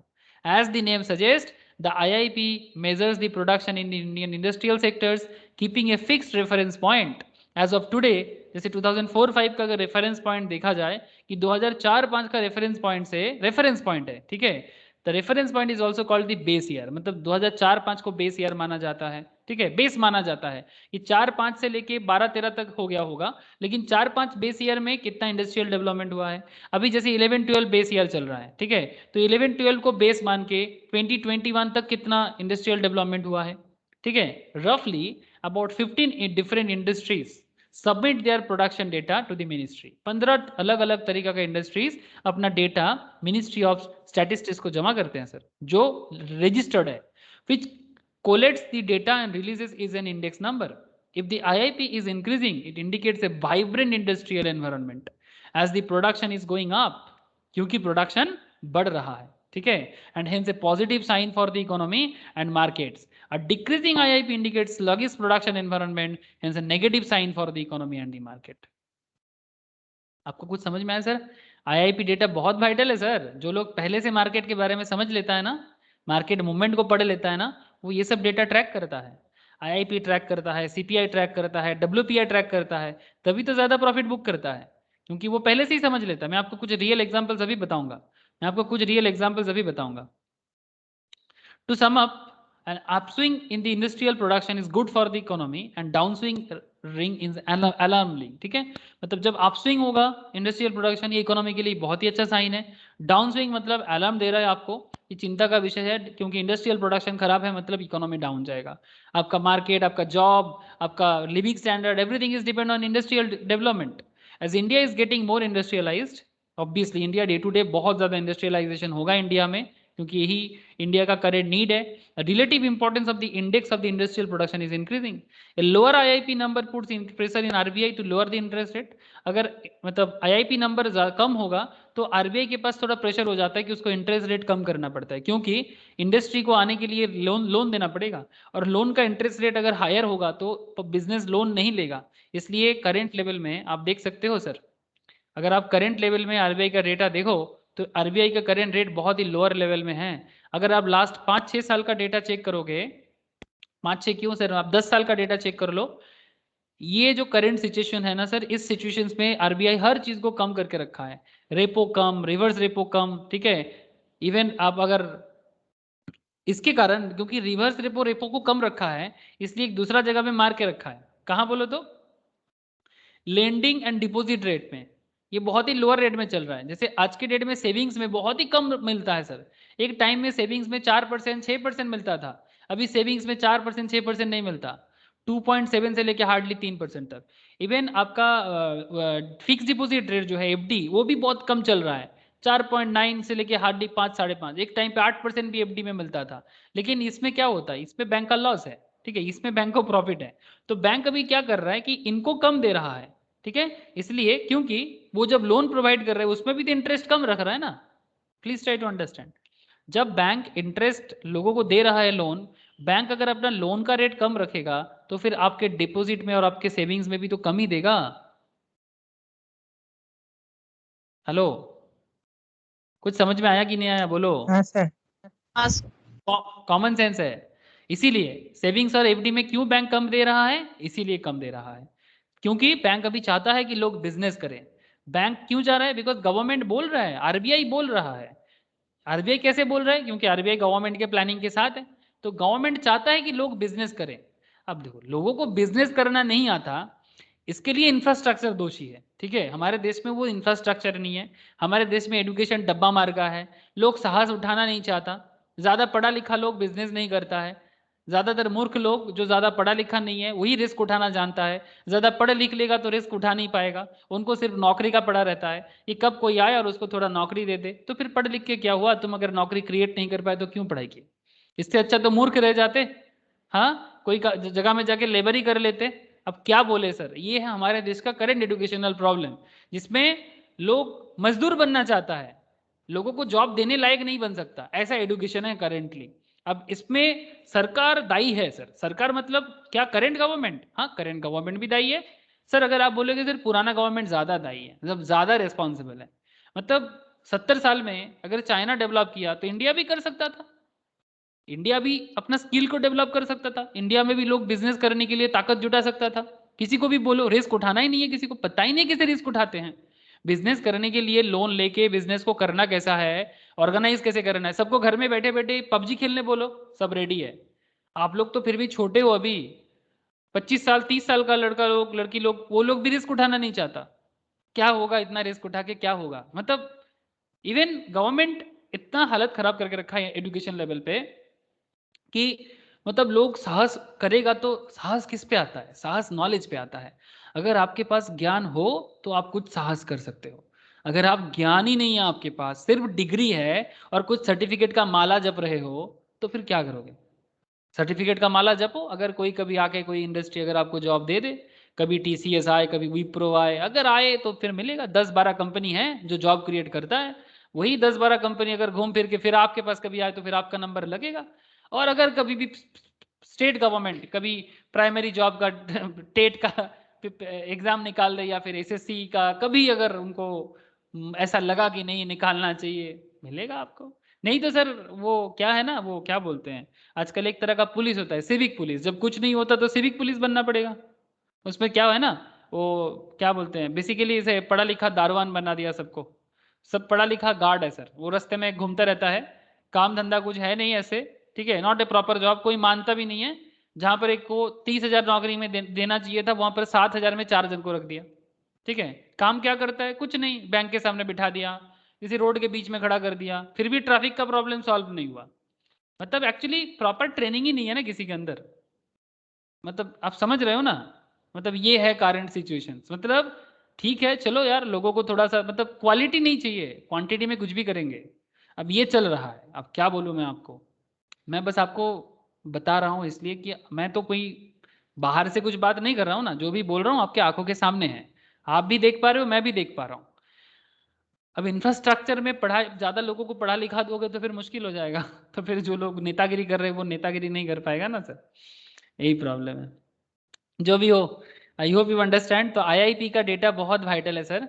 इंडस्ट्रियल प्रोडक्शन का डेटा डिपेंड करता है आरबीआई का रेट के ऊपर, ठीक है, क्योंकि अगर आरबीआई ज़्यादा रेट पे लोन ले लेगा तो फिर इंडस्ट्रियल प्रोडक्शन होगा नहीं, ठीक है। तो ये सब डेटा आपको मिनिस्ट्री ऑफ स्टैटिस्टिक्स से मिल जाएगा। अब वो भी फाइंड आउट करो, मैं भी आपको कुछ डेटा अभी प्रोवाइड करता हूँ, मतलब अभी दिखाता हूँ, और कुछ डेटा आप घर में फाइंड आउट करोगे, ठीक है। ओके चलो सर, ये 1 साल का एक ग्राफ है, मैं थोड़ा जूम करता हूँ, ये भी थोड़ा हेजी आ गया बट फिर भी समझ में आ जाएगा सर। अरे सर मैं कुछ गलत बोल दिया क्या? कभी कभी आप लोग ऐसे चुप हो जाते हो जैसे मैं कुछ गलत बोल दिया। ना ना सर, नहीं सर। अब चेंज करना पड़ेगा सर, नहीं तो कोई उपाय नहीं है, लेकिन फिर भी चेंजेस हो रहा है, जो लोग समझ गया वो लोग तो कर रहे हैं ना। अरे सर 135 करोड़ में अगर 10 करोड़ लोगों के पास, मतलब हम लोग ऐसे बोलते हैं कि 10 करोड़ लोगों के पास भारत का 90% एसेट है, ऐसे डेटा है सर, ऑब्वियसली सही बात है कि 10 करोड़ लोगों के पास भारत का 90% मतलब एसेट है, और बाकी मतलब 100 करोड़ लोगों के पास भारत का 10% एसेट है, भारत का 10% एसेट है। तो इसमें मुश्किल क्या है? मुश्किल ये है कि ये जो 100 करोड़ लोग हैं ना सर, ये अपने आप को लूटने देता है। ये ज़्यादातर मतलब क्या बोले सर, बहुत ज़्यादा बोरिंग टाइप का लोग है, इनको नया कुछ करने का मन नहीं है, ये जैसा है वैसा ही चलने दो, जैसा है ज़्यादा चेंज मत करो, ठीक है। खाना तो मिल जा रहा है ना, और क्या चाहिए? खाना मिल जा रहा है, सोने को मिल जा रहा है, बस खाओ पियो और सोते जाओ, और कुछ काम करना ही नहीं है। खाते रहो पीते रहो सोते रहो, ये है 100 करोड़ पॉपुलेशन। अब 10 करोड़ पॉपुलेशन तो खाना पीना के बाद भी कुछ सोचता है, कुछ करने का सोचता है, कुछ जज्बा रखता है, कुछ सीखने का मन रखता है, कुछ नॉलेज गैदर करने का सोचता है। तो ये लोग के पास भी तो 90% है। हाँ স্যার 10 করে কি শুধু মানে বড়লোক না মিডিল ক্লাস দুটো কম্বাইন্ড? नहीं सर, ज्यादातर तो अगर बोलोगे, देखो जो मेहनत करता है और उनके पास अगर ज्यादातर एसेट है तो obviously there are rich class, obviously. Middle class कोई कोई थोड़ा बहुत भटक के अगर कुछ कर लिया तो ठीक है। एक चीज देखो सर, जो आज रीच हुआ है वो कभी ना कभी तो मिडिल क्लास या लोअर मिडिल क्लास ही था, या फिर वो पैदा होता ही रीच हो गया। मिडिल क्लास से रीच का जर्नी, क्या आप जन्म लेते ही रीच बन गए आप? कोई भी जो भी रीच हुआ है आज तक दुनिया में, না, क्या वो पैदा से रीच होता है क्या? মানে যাদের हाँ ফ্যামিলি सर, আগে থেকে আছে তাদের। ऐसा कोई भी फैमिली पहले से नहीं है, सभी फैमिलीज में कभी ना कभी कुछ ना कुछ करना पड़ा है, तभी जाके वो হ্যাঁ फैमिली মানে रीच ওই हुआ है। আগে একটা জেনারেশন করেছে এবার বাকিরা এক খাচ্ছে हाँ, तो সেটা আলাদা। एग्जैक्टली না कोई হলে जनरेशन तो এখনো কেউ करेगा, করছে। कोई जनरेशन तो करेगा सर। जैसे मानो कि धीरूभाई अंबानी का पापा क्या करते थे, किसको पता है सर? धीरूभाई अंबानी का पापा क्या करते थे? मुकेश अंबानी का पापा मतलब मुकेश अंबानी का दादाजी क्या करता था सर? মাস্টার স্যার স্যার ওই কাতার দরে বিক্রি পড়াতো। করতো না? सर ये कतर में येमेन में जाके तेल बेचता था, लेकिन इसका पापा टीचर था प्राइमरी स्कूल में, गुजरात में एक गांव में। ये टीचर का बेटा है सर, प्राइमरी टीचर का बेटा। और उस जमाने में प्राइमरी टीचर का क्या सैलरी, यार आज की डेट में भी क्या सैलरी, एक प्राइमरी टीचर का बेटा क्या ही सपना देख सकता है? हाँ, उनको अगर बोलो तो लोअर मिडिल क्लास में आएगा, खाना पीने करने के बाद थोड़ा एक्स्ट्रा अमाउंट मिल जाता है। गांव में रहेगा तो थोड़ा ज़्यादा लग्जरी कर सकता है, मतलब एक बाइक जोर से जोर, कभी अगर मौका मिले तो एक मारुति 800 या 4-5 लाख का गाड़ी खरीद सकता है जोर से जोर। ये एक मारुति एक प्राइमरी टीचर का 4 जन का फैमिली का हैसियत हो सकता है, इससे ज़्यादा नहीं। उस जमाने में भी क्या होगा, उस जमाने में इससे भी कम हालत हुआ करता था। ऐसा प्राइमरी टीचर का ही तो बेटा है, करके दिखाया ना इन्होंने। अब मुकेश इन्होंने किया तो फिर क्या उसका बेटा लोग क्या खत्म कर रहे हैं क्या, या फिर और बढ़ा रहा है सर? बोलो ना सर, अगर इन्होंने बनाया तो क्या मुकेश अंबानी क्या उसको खा रहा है बैठे बैठे कि मेरे पापा ने करके किया तो मैं बैठे बैठे खाता रहता हूँ? ऐसा तो नहीं ना। नहीं, बहुत लोग ना चिढ़ता है, मैं देखता हूँ कि कोई रीच के, मैं बहुत लोगों से सुना सारा का सारा पैसा अंबानी सर, लेके बहुत जा रहा है, बहुत लोग चिढ़ता रहता है। अरे भाई किस बात का चिढ़ है तुम्हें, किस बात का? रिलेटिव्स में भी बहुत लोग हैं। मैं एक चीज मुझे समझ में नहीं आता, ठीक है हो सकता है कि कुछ मैनिपुलेशन करता है ये लोग, अरे क्यों नहीं करेगा, पावर है तो करेगा ना। लेकिन आपको कन बना करके रखा है, आप अपने आप को इतना साधारण क्यों मानते हो? ये भी तो साधारण ही थे, कौन सा असाधारण पैदा हुआ था? जैसे ऐसा लगेगा कि भगवान का लड़का पैदा हो गया क्या, ऐसा तो नहीं ना सर। मुकेश अंबानी कोई ऐसा थोड़ी, हमारे नॉर्मल लोअर मिडिल क्लास या मिडिल क्लास सोसाइटी में ये देखो ना, किसी का बड़ा फैमिली बिजनेस है तो फैमिली बिजनेस अगर दादाजी ने कुछ बना के किया तो भाई लोग उसको खत्म कर रहा है बनाने के बजाय। देखो एक बार आप नजर डाल के, अगर मैं गलत बोल रहा हूँ। हाँ, अनिल अंबानी तो चलो फिर भी वो फेलियर हो गया, लेकिन इसका मतलब नहीं कि वो एक्चुअली वो बिजनेस को समझ नहीं पाया, ज्यादा बड़ा रिस्क ले लिया था, लेकिन वो उसका लिविंग स्टैंडर्ड बहुत खराब नहीं है। वो बेसिकली बिजनेस पैटर्न को समझ नहीं पाया, थोड़ा अपने दादा से जल भी गया, वो भी अलग बात, ठीक है। लेकिन मैं आपको मिडिल क्लास सोसाइटीज में बोल रहा हूँ कि किसी का एक बड़ा मिठाई का दुकान था, किसी का एक बहुत बड़ा मेडिकल का शॉप था। अब देखो नजर डाल के कि अगर शायद दादाजी ने बनाया था, लेकिन उसका बेटा लोग चला नहीं पा रहा है, खत्म हो रहा है। क्यों? बहुत पैसा था, बैठे बैठे खा रहा है। लेकिन कोई भी बिजनेस बैठे बैठे खाने से थोड़ी होता है, वो तो डिपेंड करते कि आप उस बिजनेस के बारे में क्या कर रहे हो आगे। तो जो लोग जलता है, मुझे उनसे एक ही सवाल है कि पढ़ने का मौका आपको भी दिया है, आप भी पढ़ रहे हो। आज के डेट में भारत में सबको खाने को मिलता है, इतना मैं जानता हूँ, इतना जानता हूँ सर, सबको खाने को मिलता है।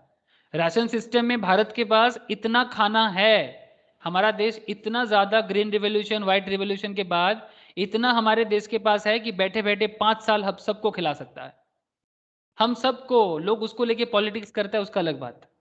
मतलब कुछ लोग ऐसे होते हैं ना पॉलिटिकल लेवल में, सबको जाके ऐसे देख के मतलब लोगों को डोनेट करता है, पॉलिटिकल लेवल में बात कर रहा हूँ, कि जैसे कि मतलब वही लोग दान कर रहा है। लेकिन सर सरकार के पास इतना है कि सभी को मिलने का हक है, ऐसा नहीं कि किसका उपकार कर रहा है वो, नहीं। भारत में जो भी जन्मा है, आज के डेट में भारत इतना स्वावलंबी, इतना सेल्फ डिपेंडेंट है कि सबको खिला सकता है। तो मैं ये तो नहीं मानूंगा कि आज के डेट में भारत में ऐसा हालत है, मैं कभी नहीं मानूंगा सर, कभी नहीं मानूंगा। उल्टा करप्शन होता है, उसका अलग प्रॉब्लम, क्योंकि हम लोग करप्शन करने देते हैं। खाना सबको है, बेसिक एजुकेशन भी सबको मिल रहा है। हाँ सर, किसी किसी को कोई कोई ऑब्वियसली है जो पिछड़ा हुआ है, पिछड़ा हुआ जगह से बिलोंग करता है, उनको सपोर्ट का जरूरत है। ऐसा लोगों का संख्या अगर आप मुझे पूछो सर, भारत के पॉपुलेशन का 20% लोग ऐसे हालत में है सर, 20%। हाँ, जो संख्या में अगर देखा जाए স্যার तो वर्ल्ड বেসিক এডুকেশন কোথায় পাচ্ছে সবাই? क्यों सर बेसिक एजुकेशन क्यों नहीं पा रहा सर? बेसिक एजुकेशन कहाँ मिसिंग না है? মানে অনেকে তো এমনিতে তো স্টুডেন্টদেরও আছে যারা এমনি ছেড়ে দেয় মাঝখানে, কিন্তু আবার অনেকে ঠিক মতো মানে সবাইকে পড়ানোর মতো তো এও করে না देख পলিটিক্সে सर, বা এতে। स्कूल है कॉलेज है, प्रॉब्लम क्या है सर, स्कूल कॉलेज में पढ़ाई नहीं होता, হ্যাঁ स्टूडेंट के ওটাই। हाँ, मतलब खर्चा तो हो रहा है, इसका मतलब मैं आपको वही बोल रहा हूँ ना सर, क्वांटिटी भरा रहे हो आप बट क्वालिटी पे आप ध्यान नहीं दे पा रहे। आप क्वांटिटी बहुत कर रहे हो बट आप क्वालिटी नहीं देख रहे हैं कि एक टीचर रखो कॉलेज में, एक टीचर रखो स्कूल में जो 100 बच्चे को भी पढ़ा सकता है। मैं आपको बताता हूँ, मेरे घर के सामने एक कॉलेज है झाड़ग्राम में। कॉलेज में लोग सिर्फ ना प्यार मोहब्बत करने आता है, मतलब वो बस क्या बोलते हैं सर उसको, अरे डेटिंग में जाता है ना सर, मतलब क्या बोलो सर, कितना बड़ा कॉलेज है मैं आपको क्या बताऊं, लेकिन कुछ नहीं होता सर कॉलेज में। विवेकानंद शतवार्षिकी कॉलेज में नाम लिखता हूँ, रुको सर, मेरे घर के सामने ही है, बहुत बड़ा कॉलेज है, मानिकपड़ा कॉलेज। ये देखो, ये देखो कॉलेज, देखो सर कॉलेज बिल्डिंग देखो आप, कोलकाता में भी ऐसे बिल्डिंग नहीं दिखेगा आपको। दिखाई दे रहा है आप लोगों को? हाँ सर, छोटा मोटा लग रहा है क्या बड़ा कॉलेज है? एक देखे तो साइड, सर बड़े ही मन। जस्ट वन साइड, जस्ट बड़ा एक ही लग साइड रहा है। बड़ा कॉलेज है। लेकिन सर मैं आपको बोल रहा हूँ डब्बा है, कुछ नहीं होता, कुछ नहीं होता सर, कुछ भी नहीं होता। मतलब यहाँ से पढ़ के गधा बनता है, क्योंकि कोई टीचर पढ़ाता ही नहीं है, बस पॉलिटिक्स चलता है और ये पेड़ पौधा में लोग जाके मस्ती मजाक करता रहता है, और कुछ नहीं, और कुछ नहीं होता सर। हाँ एक अच्छा काम होता है, एक अच्छा काम होता है जो मैं आपको जरूर बोलूंगा, दैट इज यहाँ से एनसीसी होता है ना सर, नेशनल क्रेडिट क्राफ्ट। यहाँ पे यहाँ का कोई स्टूडेंट्स लोग एक अच्छा खासा SC ST लेवल का ही कोई स्टूडेंट्स लोग है सर, जो लोग ना एनसीसी लेवल में अच्छा खासा परफॉर्मेंस करता है, ये इस कॉलेज का एक खासियत है। लेकिन मेरा एक प्रॉब्लम है, अब इतना बड़ा प्रॉपर्टी रखे हो, इतना बड़ा इंफ्रास्ट्रक्चर बना के रखे हो, बट पढ़ाई कहाँ है? Where is the education, where is good teacher, why not? क्यों नहीं देते हो आप? ये एक कॉलेज का एग्जांपल दे रहा हूं मैं, ऐसे लाखों कॉलेज है वेस्ट बंगाल में, और भारत में देखो तो वो भी पूरा भर जाएगा। मतलब अगर आप पूछोगे सर, अभाव किसी भी चीज का नहीं है, अगर है तो प्रॉपर माइंड सेटअप का, और करप्टेड लोगों का भर्ती है समाज में, जिनको कुछ करना चाहिए वो कुछ करता नहीं है। समाज खराब इसलिए होता है कि पावरफुल लोग अपना पावर का मिसयूज करता है, और जो अल्टीमेटली इकोनॉमी में भी बहुत लंबा इफेक्ट देता है। जिनके पास पावर है अगर वही नहीं करेगा तो फिर और कौन करेगा? अब क्या बताऊं सर, थोड़ा पॉलिटिकल बातें हो जा रहा है सॉरी सर, सोशल मैटर पे चला गया। चलो सर इंडस्ट्रियल प्रोडक्शन पे ध्यान दे। अब आप लोग भी थोड़ा अपना रिसर्च बढ़ाते जाओ, आपको भी समझ में आएगा कि मैं जो बोल रहा हूँ बहुत गलत तो नहीं बोल रहा हूँ सर। थोड़ा बहुत गलत मैं भी हो सकता हूँ, मैं कौन सा एकदम धुला तुलसी हूँ, ऐसा तो नहीं सर, मैं भी गलत हो सकता हूँ। बट इतना मैं जरूर बोलूंगा कि अपॉर्चुनिटी है आज के डेट में। मैं आपको बोला ना 20% लोग हैं जो BPL लेवल में है, जिनको सच में हेल्प चाहिए, बट नॉट एवरीबडी। 80% लोगों को कोई हेल्प का जरूरत नहीं है, और ये 20% लोगों का हेल्प तो गवर्नमेंट ही कर सकता है। इसके लिए किसी को कोई दान भी देने का जरूरत नहीं है, गवर्नमेंट के पास इतना जमा होता है, खाना पीना मिल सकता सर है। पहुंचता नहीं है। पहुंचता किधर है, वही तो बात है ना सर, वही मैं बोल रहा हूँ, एक्चुअली में पहुंचता नहीं है, और सही माइंड सेटअप का लोग सही जगह में नहीं है, मानसिकता का और प्रॉब्लम सर है। वो लोग को पता भी नहीं रहता है। हाँ वो उनको पता भी नहीं, वो जानता ही नहीं कि उसका हक क्या है, वो जानता ही नहीं कि उसका जैसे अधिकार किसी क्या किसी है। के नाम से राशन भी या फिर कुछ भी, मतलब सब उठा रहा है पैसा सब कोई, लेकिन उसको पता भी नहीं है उसको पता भी नहीं है मेरा उसके, वोटर कार्ड हाँ, से या फिर राशन कार्ड उस, से कोई उठा रहा है। उसके नाम पे ही होता है, लेकिन उसको मतलब क्या करेगा ना पॉलिटिकल लीडर लोग हमारे यहाँ पर, क्यों मतलब उसी का चीज उसी को देगा, ऐसा बोलेगा देखो मैंने दान किया, उसका चीज उसको ही दे रहा है, और फिर ऐसे दिखाते कि जैसे उसने दान कर दिया। मतलब ये है मेंटेलिटी। सर उसके पास पैसा कहाँ से आएगा, पर ये भी तो सोचना चाहिए, लीडर के हाँ पास पैसा कहाँ से आएगा देने के लिए। किसके पास? लीडर के पास उतना पैसा कहाँ से आ रहा है हाँ वही तो, जो तुमको सब चीज फ्री में देगा। हाँ वो जो फ्री में दे रहा है उसको पास पैसा कहाँ से आ रहा है? Very good question. वो जो बता रहे वो तो कोई कमाता नहीं है, हाँ वो तो पॉलिटिकल सेवा में है, तो उसके पास पैसा कहाँ से आ रहा है? Very good question sir. लेकिन ये सब सवाल किसी के मन में आता ही नहीं है, हाँ किसी के मन में नहीं आता, मतलब ज्यादातर लोग है बात आता कर नहीं, सर पूछ नहीं सकता कोई। पूछ नहीं सकता, ये भी बात है। ओके सर चलो, index of industrial production, basically मैं इसलिए इतना सारा बात कर दिया कि ये जब भी मैं इंडस्ट्रियल बात करता हूँ मुझे एक ही चीज़ दिमाग में आ जाता है कि प्रॉब्लम ये हो गया कि इंडिया बहुत कुछ कर सकता है, बट अभी भी पोटेंशियल लेवल में इंडिया उस लेवल तक पहुंच नहीं पा रहा है जितना इसका पोटेंशियलिटी है। और इंडिया का पोटेंशियलिटी अगर इंडस्ट्रियल लेवल में ताबड़तोड़ हो जाए ना सर, मतलब अगर हम चाइना को टक्कर देना चालू कर दे, तो आप सोच नहीं सकते कि हमारा स्टॉक मार्केट किधर पहुंचेगा। That is the main reason जो मैं इस क्लास में इसका चर्चा कर रहा हूँ कि जिस दिन इंडिया इंडस्ट्रियल लेवल में टॉप लेवल में आ जाएगा ना, और ताकत है इंडिया के पास, चाइना को जिस दिन कम्पीट कर देगा, अब सोच लो कि स्टॉक मार्केट को संभालना मुश्किल हो जाएगा सर। स्टॉक मार्केट को संभालना मुश्किल हो जाएगा। ये index of industrial production ministry of statistics का डेटा है, आप देख सकते हो। जो नीचे है वो नेगेटिव है, ठीक है, ईयर ऑन ईयर चेंज। जो नीचे में दिख रहा है, मतलब नीचे मतलब सर जो बार ग्राफ नीचे दिखाई दे रहा है, ये सब नेगेटिव में है। जून 13 में -2.6, जुलाई 13 में भी माइनस था, बट अगस्त में 2.63, ठीक है, इंडस्ट्रियल प्रोडक्शन में। और मई 14 में 3.40 इंडस्ट्रियल प्रोडक्शन हुआ है। ये जब जब बेहतर पोजीशंस करेगा तब तक इकोनॉमी बड़ा ही पॉजिटिव मूवमेंट के साथ है। आप लोगों का काम है सर, रिसेंट ट्रेंड में मिनिस्ट्री ऑफ स्टैटिस्टिक्स में साइट में जाके आपको recent production level find out करना है, ठीक है। जैसे मैं आपको एक स्पेशल हिसाब बताता हूँ, ये ग्रुप में ही किसी के साथ डिस्कशन मैं कर रहा था पावर सेक्टर पे। जैसे अदानी पावर, रिसेंटली किसी ने बहुत अच्छा इनकम किया सर अदानी पावर या टाटा पावर से, तो मेरे को बहुत दिन से पूछ रहा था कि क्या करना चाहिए, कि स्टॉक को पकड़ के रखना चाहिए कि छोड़ देना चाहिए, ठीक है। अदानी पावर था, टाटा पावर था, पावर सेक्टर का ही स्टॉक था। तो मैंने उनको बोला था कुछ देर तक पकड़ के रखिए फिर छोड़िएगा, अभी नहीं, ठीक है। तो तब उन्होंने स्टॉक को मोस्ट प्रोबेबली 70-80 के रेंज में खरीदा था, और ये जस्ट 1 मंथ के रेंज में ही बात कर रहा हूँ मैं आपको। ये देखिए इस लेवल पे आया। तो इसके पीछे रीजन क्या है, क्योंकि इंडस्ट्रियल सेक्टर ओपन हुआ है कोविड के बाद, मतलब कोविड धीरे धीरे अनलॉक हो रहा है ना सर अलग अलग स्टेट में, तो इंडस्ट्री धीरे धीरे अनलॉक होना चालू हो गया। और जैसे ही इंडस्ट्री अनलॉक होना चालू हो गया तो पावर सेक्टर का बिजनेस बढ़ेगा कि नहीं बढ़ेगा? Please tell sir. हाँ सर। तो तभी बढ़ अदानी रहा है। पावर, हाँ, तो तभी आपको क्या कराना चाहिए, तब जब भी आप इंडस्ट्रियल प्रोडक्शन में ग्रोथ देखोगे ऑटोमेटिकली पावर सेक्टर में भी ग्रोथ आ जाएगा। और तब आप पावर सेक्टर में जुड़ा हुआ जो भी कंपनी है like Adani power, Tata power, जो भी इस सब कंपनीज का शेयर में आप नजर डालो और उसको ट्रैक करो, उसमें इन्वेस्ट करो, कमाओ। सिंपल बात है, ज्यादा इसको मतलब टफ बनाने का जरूरत ही नहीं है। लॉजिक है ना सर। ये देखो ना 100 से 148 1 मंथ के अंदर हुआ है। इवन 5 दिन में 120 से 148 हुआ है। क्यों? बिकॉज अनलॉक के वजह से, इंडस्ट्री ओपन होने के वजह से पावर सेक्टर्स का बिजनेस बढ़ रहा है। सिंपल रीजन है, सिंपल रीजन काम कर गया। और इसी के कारण जो लोग ट्रेड किया था, जो लोग इंट्राडे किया वो भी गेन किया, या जो लोग स्विंग ट्रेडिंग किया वो भी गेन किया, और जो लोग इन्वेस्टमेंट करके रखा था 70-80s में वो भी डबल प्रॉफिट किया विद इन 1 मंथ। 1 मंथ में डबल प्रॉफिट किया। तो सर सब জায়গায় তো আনলক হয়নি, এত বেড়ে গেল কি? नहीं सर, कुछ कुछ जगह में अनलॉक होना चालू हो गया, कोई कोई मतलब स्पेशली इंडस्ट्री चालू हुआ है। हाँ सर, মানে কয়েকটা জায়গাতেই তো আনলক হয়েছে, তো এত বেড়ে গেল। नहीं सर, इंडस्ट्री ओपन है। इवन हमारे वेस्ट बंगाल में भी इंडस्ट्री ओपन है सर। क्या कर रहा है सर, इंडस्ट्रियल जोन में, ठीक है, इंडस्ट्रियल जोन में जो लेबर लोग काम करता है ना सर, इन लोगों का वैक्सीनेशन पहले दिया जा रहा है। ये कौन कर रहा है? इंडस्ट्री का जो अथॉरिटी है वही दे रहा है।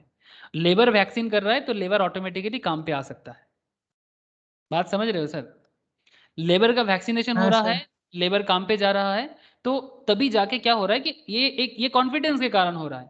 ये फिर से बढ़ेगा, अभी थोड़ा सा डाउन हो गया ना, जब पूरा अनलॉक होगा ये फिर से मूव करेगा। जब और थोड़ा धीरे धीरे अनलॉक ज्यादा हो जाएगा ना, ये फिर से मूवमेंट लेगा, आप देखना फिर से मूवमेंट, नॉट जस्ट। हाँ सर, तब तो केसेस कंट्रोल हो गया, तो खुल गया सब।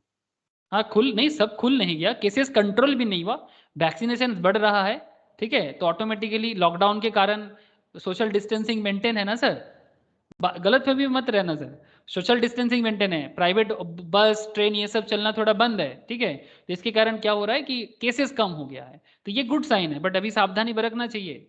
अगर फिर से ऑक्सीजन का कमती होगा, यही चाहते हो क्या?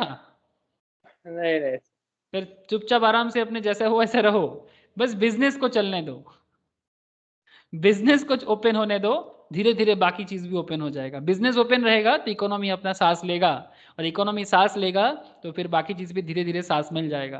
वो एक गाना है ना सर, सांसों में तेरी सांस मिली तो, हाँ तो मुझे सांस आई, ठीक है। एग्जाम्पली सर, बिजनेस को सांस लेने दो, इकोनॉमी को सांस मिलेगा, इकोनॉमी को सांस मिलेगा तो फिर पब्लिक को भी धीरे धीरे सांस मिल जाएगा, ठीक है। पेशेंस के साथ कंट्रोलिंग होना चाहिए सर, पेशेंस का कमी बहुत है हमारे देश में, ठीक है। पेशेंस का कमी बहुत हो गया आजकल, ये ज्यादातर वेस्टर्न एजुकेशन के कारण ही ना पेशेंस हम लोग खो गए। ठीक है, इंडिया के पास पेशेंस ऐसे बहुत दिनों से था। ठीक है, लेकिन ये ना बहुत ज्यादा वेस्टर्न স্যার कल्चर के তারপর कारण। बोलो सर बोलो। স্যার আদানি তো এখন মানে একটা রিসেন্ট কোনো প্রজেক্ট পেয়েছে রাজস্থানে না কোথায় हाँ प्रोजेक्ट तो শুনছিলাম मिला है, अदानी अदानी पावर को সেই प्रोजेक्ट तो জন্য मिलेगा। হ্যাঁ ये সেই জন্য ना মনে হয় স্টকেরটা একটু অনেকটা বেড়েছে না পাওয়ারে শুধু শুধু একটা নয়, তো আদানি পাওয়ার ছাড়া আরো এর কম্পিটিটর দেখে নে না। টাটা পাওয়ার দেখ, দাঁড়া তোকে দেখাচ্ছি। আরো পাওয়ার সেক্টর কিছু কোম্পানির নাম बोलो सर, पावर सेक्टर का कुछ नाम बताओ ना। टाटा पावर देखो फिर,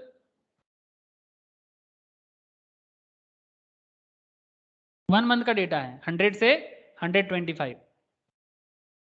कुछ समझ में आया? एक नहीं सर, अनेक सर। है, एक नहीं अनेक है। आप समझ रहे हो ना? बेसिक नॉलेज आज कोई मेरे को पूछ रहा था, आप सुनने के आप लोग हंसी आएगा आपको, लेकिन फिर भी उनका सवाल जेन्युइन था, बट मुझे ऐसे पूछ रहे हैं कि आपके पास, मेरे को फ़ोन खुद ही किया था, ठीक है, या फिर क्वेरीज करता है तो मैं जवाब दे रहा था। तो मेरे को पूछ रहे हैं कि आपके पास अगर पढ़ेंगे, ठीक है, तो फिर आप गारंटी क्या देते हो कि जितना फीस आप लोगे उसका डबल हमें रिटर्न चाहिए। ठीक है, वो मेरे को पूछ रहे हैं, गलत नहीं है, उनका कहना गलत नहीं है, बट आपको मैं पूछ रहा हूँ, this is just my normal question, कि मतलब जो फीस है, जो मैं बेसिक के लिए एटलीस्ट लेता हूँ, मैं पूछ रहा हूँ आपसे, टेक्निकल फंडामेंटल छोड़ता हूँ, क्या आपको नहीं लगता कि फीस जो देता है पढ़ाई के लिए उससे कहीं गुना ज्यादा कमा सकते हैं? मैं जस्ट आपको सवाल कर रहा हूँ सर, जस्ट माई बेसिक सवाल हाँ आपके। सर। तो मेरे को बोल रहे कि आप मुझे गारंटी दो कि आप मुझे इतना रिटर्न दोगे। मैं बोला मैं कोई ब्रोकर हुई नहीं, मैं तो टीचर हूँ। अगर मैं ब्रोकर होता तो मैं ऐसा गारंटी देता, है ना सर, कि आप मेरे पास पढ़ो, मैं आपको बता दूंगा, आप मुझे 1 लाख दो, मैं आपका 1.5 लाख হ্যাঁ बना স্যার, दूंगा। আপনি যে ফিজ নেন তার থেকে নলেজ অনেক বেশি। ठीक है, मतलब मैं उनको, वो मेरे को पूछ रहे कि आप अगर बेसिक के लिए 5,000 लोगे, ठीक है, जस्ट सिंपल आपसे बोल रहा हूँ कि आप मुझे गारंटी दो कि मैं इसको 7,000 मुझे मिल जाएगा। आप अगर ऐसे गारंटी देते हो तो फिर ठीक है। मैं बोला इस बात का गारंटी मैं क्यों दूंगा? मैं तो आपको ये बोल सकता हूँ कि आप पढ़ो तो बस आप खुद की नॉलेज में कमाओ, क्योंकि मैं ब्रोकर नहीं हूँ कि मैं 1 लाख आपसे लूंगा फिर आपको 1.5 लाख वापस दूंगा। ये तो ट्रैप हो जाता है ना, इसीलिए बहुत लोग फंसते हैं, जानते हो, इसीलिए बहुत लोग फंसते हैं, बिकॉज लोग सीखना नहीं चाहता, उनको सिर्फ रिटर्न का पढ़ा रहता है। मैं लेकिन आप, प्रोसेस बता दूंगा सर। हाँ वो सिर्फ ऐसे करेगा। अब आप बताओ कि इतना ज्यादा अगर हर रोज हमारे ग्रुप में जितना बातें होते हैं और जितना जेन्युइनली आप अगर थोड़ा सा ट्रैक करोगे, ठीक है, मैं कभी कभी না कर স্যার, আমি पाता हूँ। বলছি আপনি তো মানে শিখে পড়িয়ে প্রসেস বলতে পারবেন, এবার ও কামাতে পারবে কিনা সেটা তো ওর ওপর। हाँ ऑब्वियसली, देखो कमा तो सकता है ना, ये सब बारे में तो डिस्कशन हो रहा है, पावर सेक्टर्स में डिस्कशन हो रहा है, लाइफ इंश्योरेंस में डिस्कशन हुआ। बोलो ना, आप लोग ग्रुप को अगर फॉलो करते हो, जो भी डिस्कशन होता है, क्या लगता है 100%, मेरे को तो लगता है 100% ऑलमोस्ट, मतलब अप्रोक्स, अगर थोड़ा बहुत इधर उधर हो सकता है, मुझे तो लगता है ऑलमोस्ट ठीक ठाक होता है। आप लोगों को क्या लगता है? मतलब ये मेरा कॉन्फिडेंस है, नॉट माई, ये मेरा अहंकार, मतलब कोई अहंकार का बात नहीं कर रहा हूँ, जो भी सीखा है और जो मतलब बातें होता है, क्या ऑलमोस्ट अब मतलब ठीक ठाक नहीं होता जो भी बातें चलता है? यस सर यस सर हाँ सर। हुँ? तो मतलब अगर कोई चाहे तो करोड़ों भी कमा सकता है ना, अगर उसके पास उतना फंड है तो? कमा सकता है कि नहीं? अगर उसके पास फंड है तो हाँ क्यों नहीं कमा सकता? अगर उसके पास फंड है तो कमा लेगा वो। मतलब वही तो मैं, जो अगर कोई बुद्धिमान है तो सीख के बहुत कमा सकता है, और हम लोग तो जेन्युइन लेवल में बात करते हैं, सीखने का बात करते हैं। फिर भी लोगों को लगता है कि कुछ तो बात होगा, इतना डिटेल्स में क्यों बड़ा बोलता है? अब क्या बोलूँ सर, बोलो। अब लोगों के मन में इतना शंका है, तो अब ये शंका तो मैं नहीं दूर कर सकता, मैं नहीं दूर कर सकता। अब थोड़ा और समय लगेगा शायद, पता नहीं। कब किसी को समझ में आएगा कि मार्केट से कमाने का सीरियसली नॉलेज ही एकमात्र जरिया है, और पेशेंस बहुत ज़रूरी है। इसीलिए मैं पेशेंस के बारे में बोला कि তা पेशेंस অনেক सीरियस। মানে শিখে পড়েও ওই সামান্য একটু 0.5% এরকম লাখ চান্স থাকে না, হয়তো তাতে ভয় পায়। हाँ, वो थोड़ा-सा डर तो हर चीज़ में है सर। आप घर से निकलोगे, उसमें भी डर है थोड़ा बहुत कि कोई साइकिल आके आपको टकरा ना दे, ठीक है? वो तो डर हर चीज़ में होगा, लेकिन अगर आप सीख रहे हो, तो फिर आप उसका यूज़ कर सकते हो, आराम से कर सकते हो। आप लोगों को याद होगा अदानी ग्रीन में चर्चा हुआ था क्लास में, फिर लाइफ इंश्योरेंस कंपनीज़ में, एसबीआई लाइफ में मैंने बात किया था, मुझे याद आ रहा है। बाकी तो ये इंट्राडे में तो ये लोग बात करता है, सुमित, गोपी, ये लोग तो इंट्राडे में माहिर हो गए। आप लोग भी आजकल, अरिजीत भी बहुत अच्छा-अच्छा बोल रहा है। ये अरिजीत इसका क्या किया तू वो उस दिन क्या लैब का क्या नाम है? Sir Laurus lab. हाँ लॉरस लैब। अच्छा तू इन्वेस्ट किया था? ये सर 18 डेज से ओनली 200 रुपीस रिटर्न দিয়েছে। बाप रे तो बाप। मतलब 490 তে কিনেছিলাম জাস্ট 18 ডেজে। तू जब मुझे पूछा था उसी टाइम पे लिया था। Yes sir. अब देखो স্যার আমি ये ভেবেছিলাম স্যার এই হেলথের সেক্টরগুলো এখন ইনক্রিজ হবে সেই জন্য नहीं नहीं, तू ইনভেস্ট सही করেছি। सोचा था, तभी तो मैं बोला था लॉरस लैब के बारे में मैंने एक भी खराब बात कहा था? हर चीज मैंने पॉजिटिव पॉइंट में ही बात किया था कि ये कंपनी आगे जाने वाला है, और वही हुआ। ये देख इंश्योरेंस में मैंने बात किया था 1 यस मंथ सर। पहले 850 में, क्योंकि लोगों को डर है प्रीमियम भरेगा, इनका प्रीमियम कलेक्शन हुआ, और देख एक मंथ में 100 रुपीज से भी ज्यादा कलेक्शन हुआ, मतलब स्टॉक मार्केट में मूवमेंट हुआ। होना ही था, मतलब जेन्युइन रीजन के साथ बात था। तो अगर आपके पास नॉलेज हो, और सपोज आपके पास 1 करोड़ हो, तो आप 1 करोड़ को नहीं बना सकते सर। 50 लाख हो तो भी बना सकते हो, अगर 5,000 हो तो भी आप उसको 10,000 बना सकते हो। जिसके पास जितना, अगर आपके पास 100 रुपया है तो भी आप 200 बना सकते हो। जिसके पास जितना है वो उसको बना सकता है। बस सर पेशेंस चाहिए, नॉलेज लेने का इच्छा चाहिए। अब ठीक है सर, आप लोग सीख रहे हो, मैं उम्मीद करता हूँ कि आप ही लोग अच्छे से सीख के खुद को भी प्रूव करोगे और दुनिया के सामने भी प्रूव करोगे यस, नॉलेज लेके दुनिया में कुछ भी हासिल हो सकता है। ओके सर, तो आईआईपी समझ आ गया होगा। अच्छा आईआईपी का होमवर्क रहेगा सर, आईआईपी का होमवर्क रहेगा। आईआईपी का ये होमवर्क है कि आप इंडस्ट्रियल प्रोडक्शन का डेटा लास्ट 1 साल का मिनिस्ट्री ऑफ स्टैटिस्टिक्स से बना के ग्रुप में पोस्ट करोगे। करोगे ना? करोगे कि नहीं Yes, करोगे? sir. Okay sir. सर। हाँ सर। परचेज मैनेजर इंडेक्स, ये भी एक कॉन्सेप्ट है, परचेसिंग मैनेजर इंडेक्स। ठीक है, परचेसिंग मैनेजर इंडेक्स क्या होता है? The purchasing manager index is an economic indicator which tries to capture the business activity across the manufacturing and service sectors in the country. This is a survey-based indicator where the respondents, usually purchasing managers, indicate their change in business perception with respect to previous month. A separate survey is conducted for the service and manufacturing. Service का अलग होता है, manufacturing का अलग होता है. The data from the survey is consolidated onto a single index. फिर जो data होगा उसको single index में convert कर दिया जाएगा.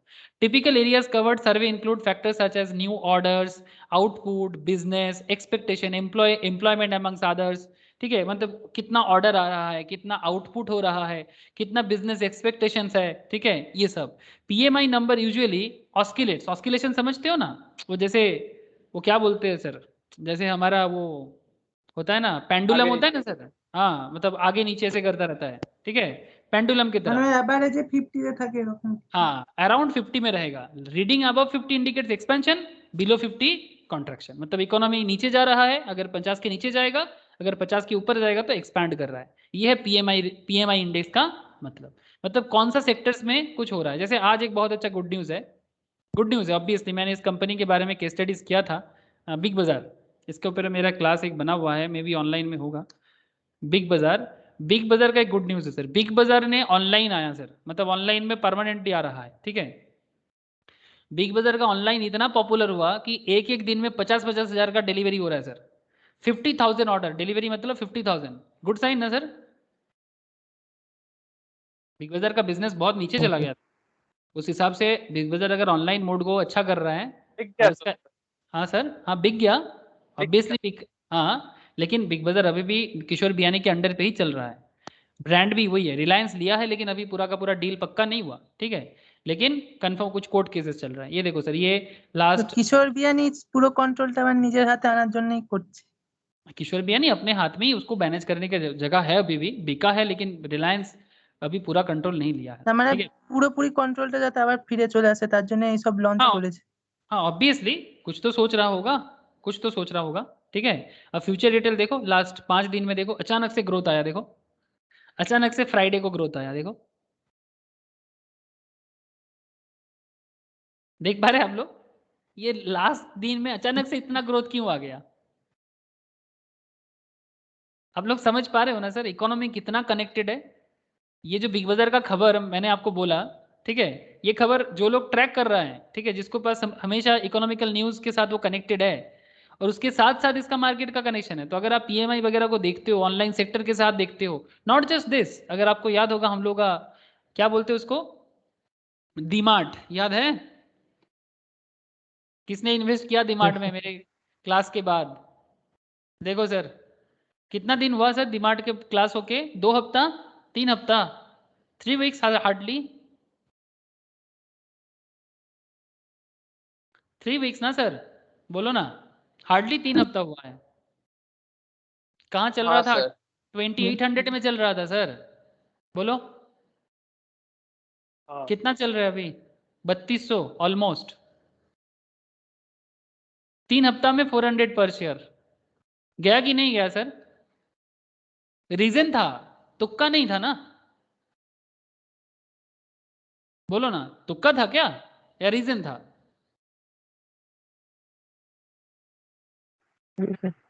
रीजन था सर, तभी हुआ है। मतलब मैं तो इतना मानता हूं कि बेसिक सीख के भी आप मार्केट में अच्छा खासा कर सकते हो। मतलब कोई अगर टेक्निकल फंडामेंटल ना भी सीखे, बेसिक्स ऑफ स्टॉक मार्केट हम लोग का इतना डिटेल्स में होता है, इससे भी वो मार्केट में अपना परफॉर्मेंस दिखा सकता है। मतलब वो बोलते हैं ना, दिखा अपना जलवा, बेसिक सीख के भी जलवा दिखाया जा सकता है अगर कोई बेसिक को भी ठीक ठाक से सीखता है तो। ठीक है, इसलिए बोलते हैं हमेशा अपना बेसिक्स को सही रखो। ठीक है, तो ये भी एक परचेज मैनेजर इंडेक्स, इसका भी डेटा आपको मिनिस्ट्री ऑफ स्टैटिस्टिक्स से मिलेगा, इसका भी खोज रखो।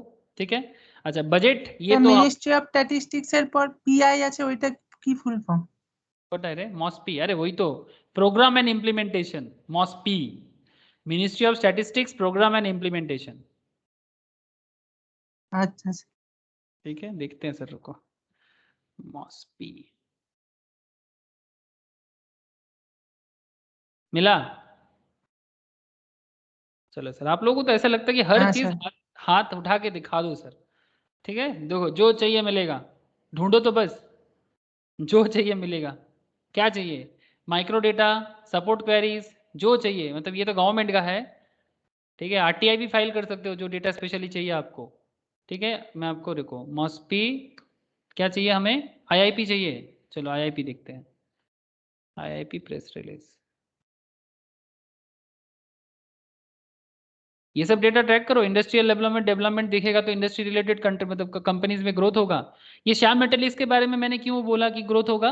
बिकॉज श्याम मेटलिक्स का जो बिजनेस है ना, वो बिजनेस के कारण इंडस्ट्री को बहुत बेनिफिट है। वो एलॉय, एल्यूमिनियम, फिर आयरन और ये सब का काम करता है, इसीलिए मैं बोला श्याम मेटलिक्स का आईपीओ बहुत अच्छा जाएगा।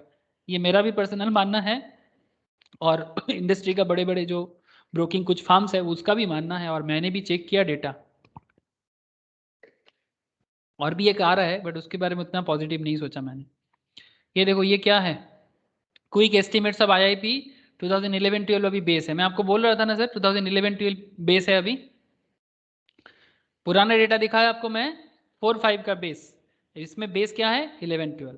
ठीक है, बेस 100 है, उसके ऊपर डिपेंड करके यहाँ पर पूरा का पूरा क्विक एस्टिमेट्स दिया हुआ है। ठीक है, आप अगर चाहो तो डेटा को देखो, ये देखो सर, दिखाई दे रहा है?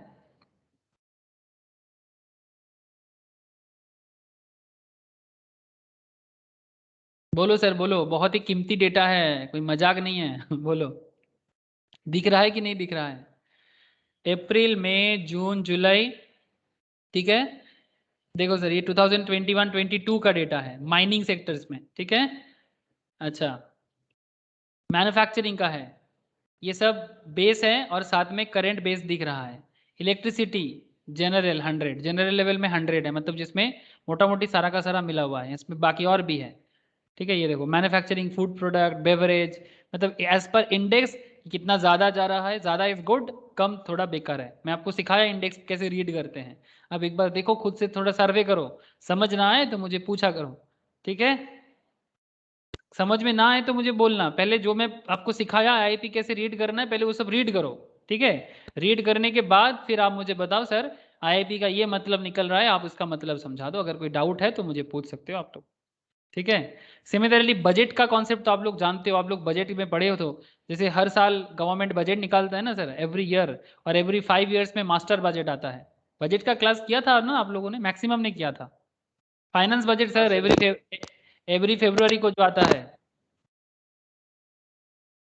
हाँ ठीक है, वो बजट, उस हाँ बजट में गवर्नमेंट क्या डिसाइड करता है, वो बहुत वाइटल इंफॉर्मेशन है कि गवर्नमेंट देश के बारे में क्या सोच रहा है। इस बार भी गवर्नमेंट के बजट के बाद मार्केट अप हुआ था, मतलब मार्केट को पता है कि गवर्नमेंट ने जो बोला था कहीं थोड़ा बहुत सही लगा था उन लोगों को, तभी वो पॉजिटिव सोचता है। ठीक है, मार्केट सब जानता है, मार्केट एवरीथिंग को डिस्काउंट करना जानता है, मार्केट नोज कि what is good what is bad.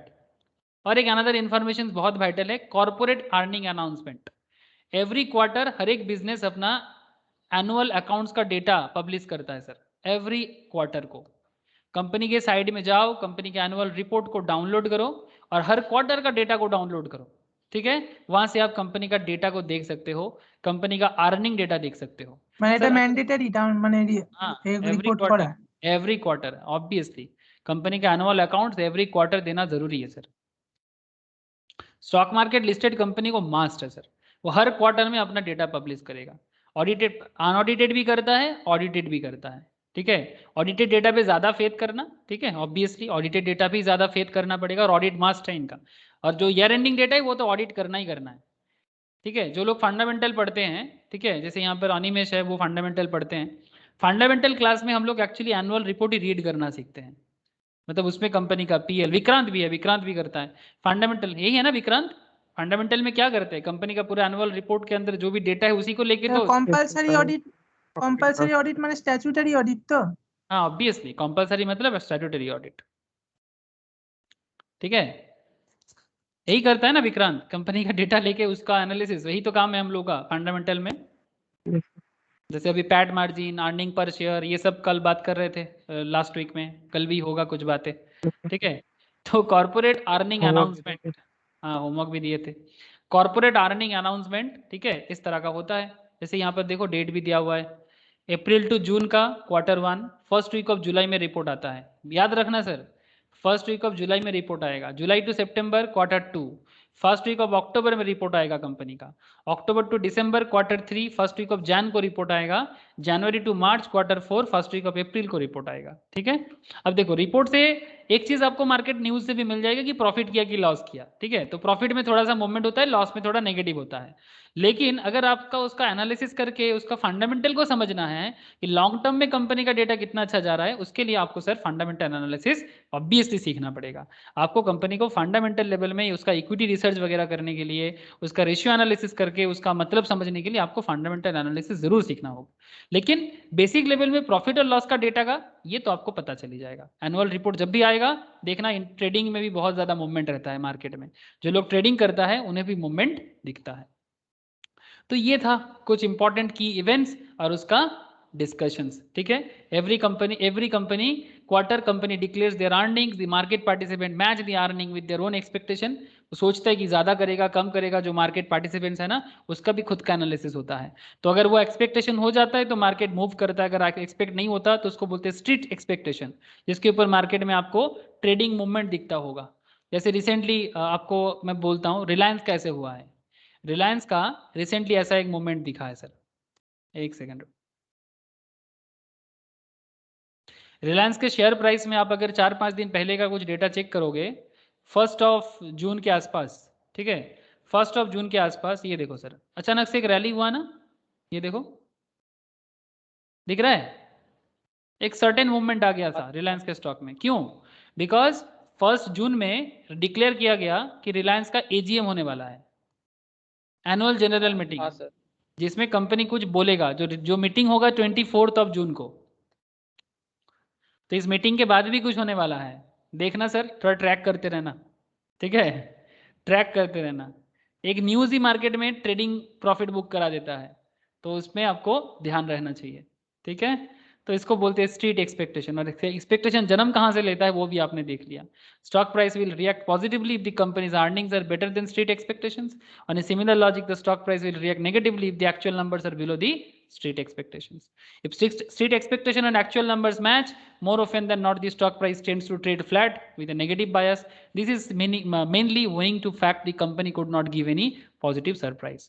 अगर कुछ पॉजिटिव सरप्राइज होता है तो मार्केट कुछ ज्यादा ही बुलिश होता है, अदरवाइज बुलिश उतना होता नहीं है। बस ये था, हम लोग डन, कंप्लीट हो गया सर। बस नेक्स्ट क्लास में एक फाइनल टच आप लोगों को बताऊंगा कि आप लोग स्टार्ट करना, तो स्टॉक मार्केट में जो लोग ऑलरेडी चालू कर दिए हैं बहुत लोग, जो लोग अभी भी चालू नहीं किए, मैं नेक्स्ट दिन आप लोगों को थोड़ा नेक्स्ट वीक में लास्ट क्लास होगा जिन लोगों का कंप्लीट हो रहा है, और जिनका स्टार्ट हुआ बेसिक उनका कुछ क्लासेस अभी चलेगा, बहुत सारे बाकी चीजें हैं वो मैं बताऊंगा उन लोगों को। और जिन लोगों का बेसिक हो गया, এটা লাস্ট চ্যাপ্টার, हाँ ये लास्ट चैप्टर है। जिन लोगों का बेसिक्स ऑलमोस्ट होके रहा है, और मैं ये भी बोल दिया सर, जिन लोगों का NISM का एग्जाम है वो लोग भी रेडी हो जाए, ठीक है। और जिनका बेसिक अभी स्टार्ट हुआ है, डोंट वरी, अभी फिर से बहुत कुछ बताना है, IPO प्रोसेस এটাতে बहुत। কি গেটিং স্টার্টেড মানে প্র্যাকটিক্যালি সব বোঝায় নাকি? हाँ हाँ, गेटिंग स्टार्टेड मतलब आप स्टॉक मार्केट में आ जाओ, क्या क्या चीज़ें आपको बेसिकली जानना चाहिए उसके बारे में, ये कुछ नहीं है। गेटिंग स्टार्टेड कुछ नहीं है सच, ठीक है। मैं फिर भी एक बार लास्ट क्लास में आपको एक बार बता दूंगा कि क्या क्या आपको स्टार्ट करने के लिए करना चाहिए, ये मैं थोड़ा सा आपको बता ही दूंगा। ऐसे अगर आपको मैं मतलब जिन लोग स्टार्टिंग से सब कुछ हो गया जिन लोगों का, उनको मैं इतना बोल सकता हूँ कि बेसिक्स ऑफ स्टॉक मार्केट में जो नॉलेज आपको चाहिए था वो सारा का सारा नॉलेज मेरे तरफ से हो गया। बाकी जो एग्जाम देना चाहते हो NISM का, वो NISM एग्जाम के लिए रेडी हो जाए, मैं उनका मॉक टेस्ट लेना चालू करूंगा, ठीक है। मतलब स्टॉक मार्केट में इन्वेस्टमेंट का नॉलेज, बेसिक नॉलेज कंप्लीटेड है सर, ठीक है। और बस अगर आप बोलोगे कि सर NISM का एग्जाम जिनको जिनको देना है, NISM का लाइसेंस लेना है बेसिक देके, तो उसके लिए मैं मॉक रेडी करूंगा, अब रेडी होते जाओ। जैसे एनिमेश का भी बेसिक्स में बहुत कुछ बाकी है, ठीक है। इंकी का थोड़ा बहुत बाकी है, मैं इंकी को भी बोलूंगा थोड़ा करने के लिए, ठीक है। जिन लोगों का हो गया है उनके लिए तो स्टॉक मार्केट ऑलमोस्ट बेसिक्स तो ऑलमोस्ट हो गया। अब अगर कोई सोच रहे सर मुझे फंडामेंटल और टेक्निकल भी सीखना है, तो आप लोग सोच सकते हो, ठीक है। जैसे विक्रांत ने ऑलरेडी चालू किया, ठीक है। बाकी जो लोग सोचते हो वो बताना कि सर फंडामेंटल टेक्निकल भी अगर करना है तो। बाकी सर मेरे तरफ से बेसिक ऑलमोस्ट डन, ऑलमोस्ट क्यों खत्म ही हो गया, बस लास्ट दिन में एक थोड़ा सा आप लोगों को कनेक्शन कुछ कराऊंगा, ठीक है। ओके सर, आज इतना ही है फिर। Bye sir. Okay Good sir, night. Tata, good night bye sir, sir. Bye bye sir. Bye sir, bye Tata.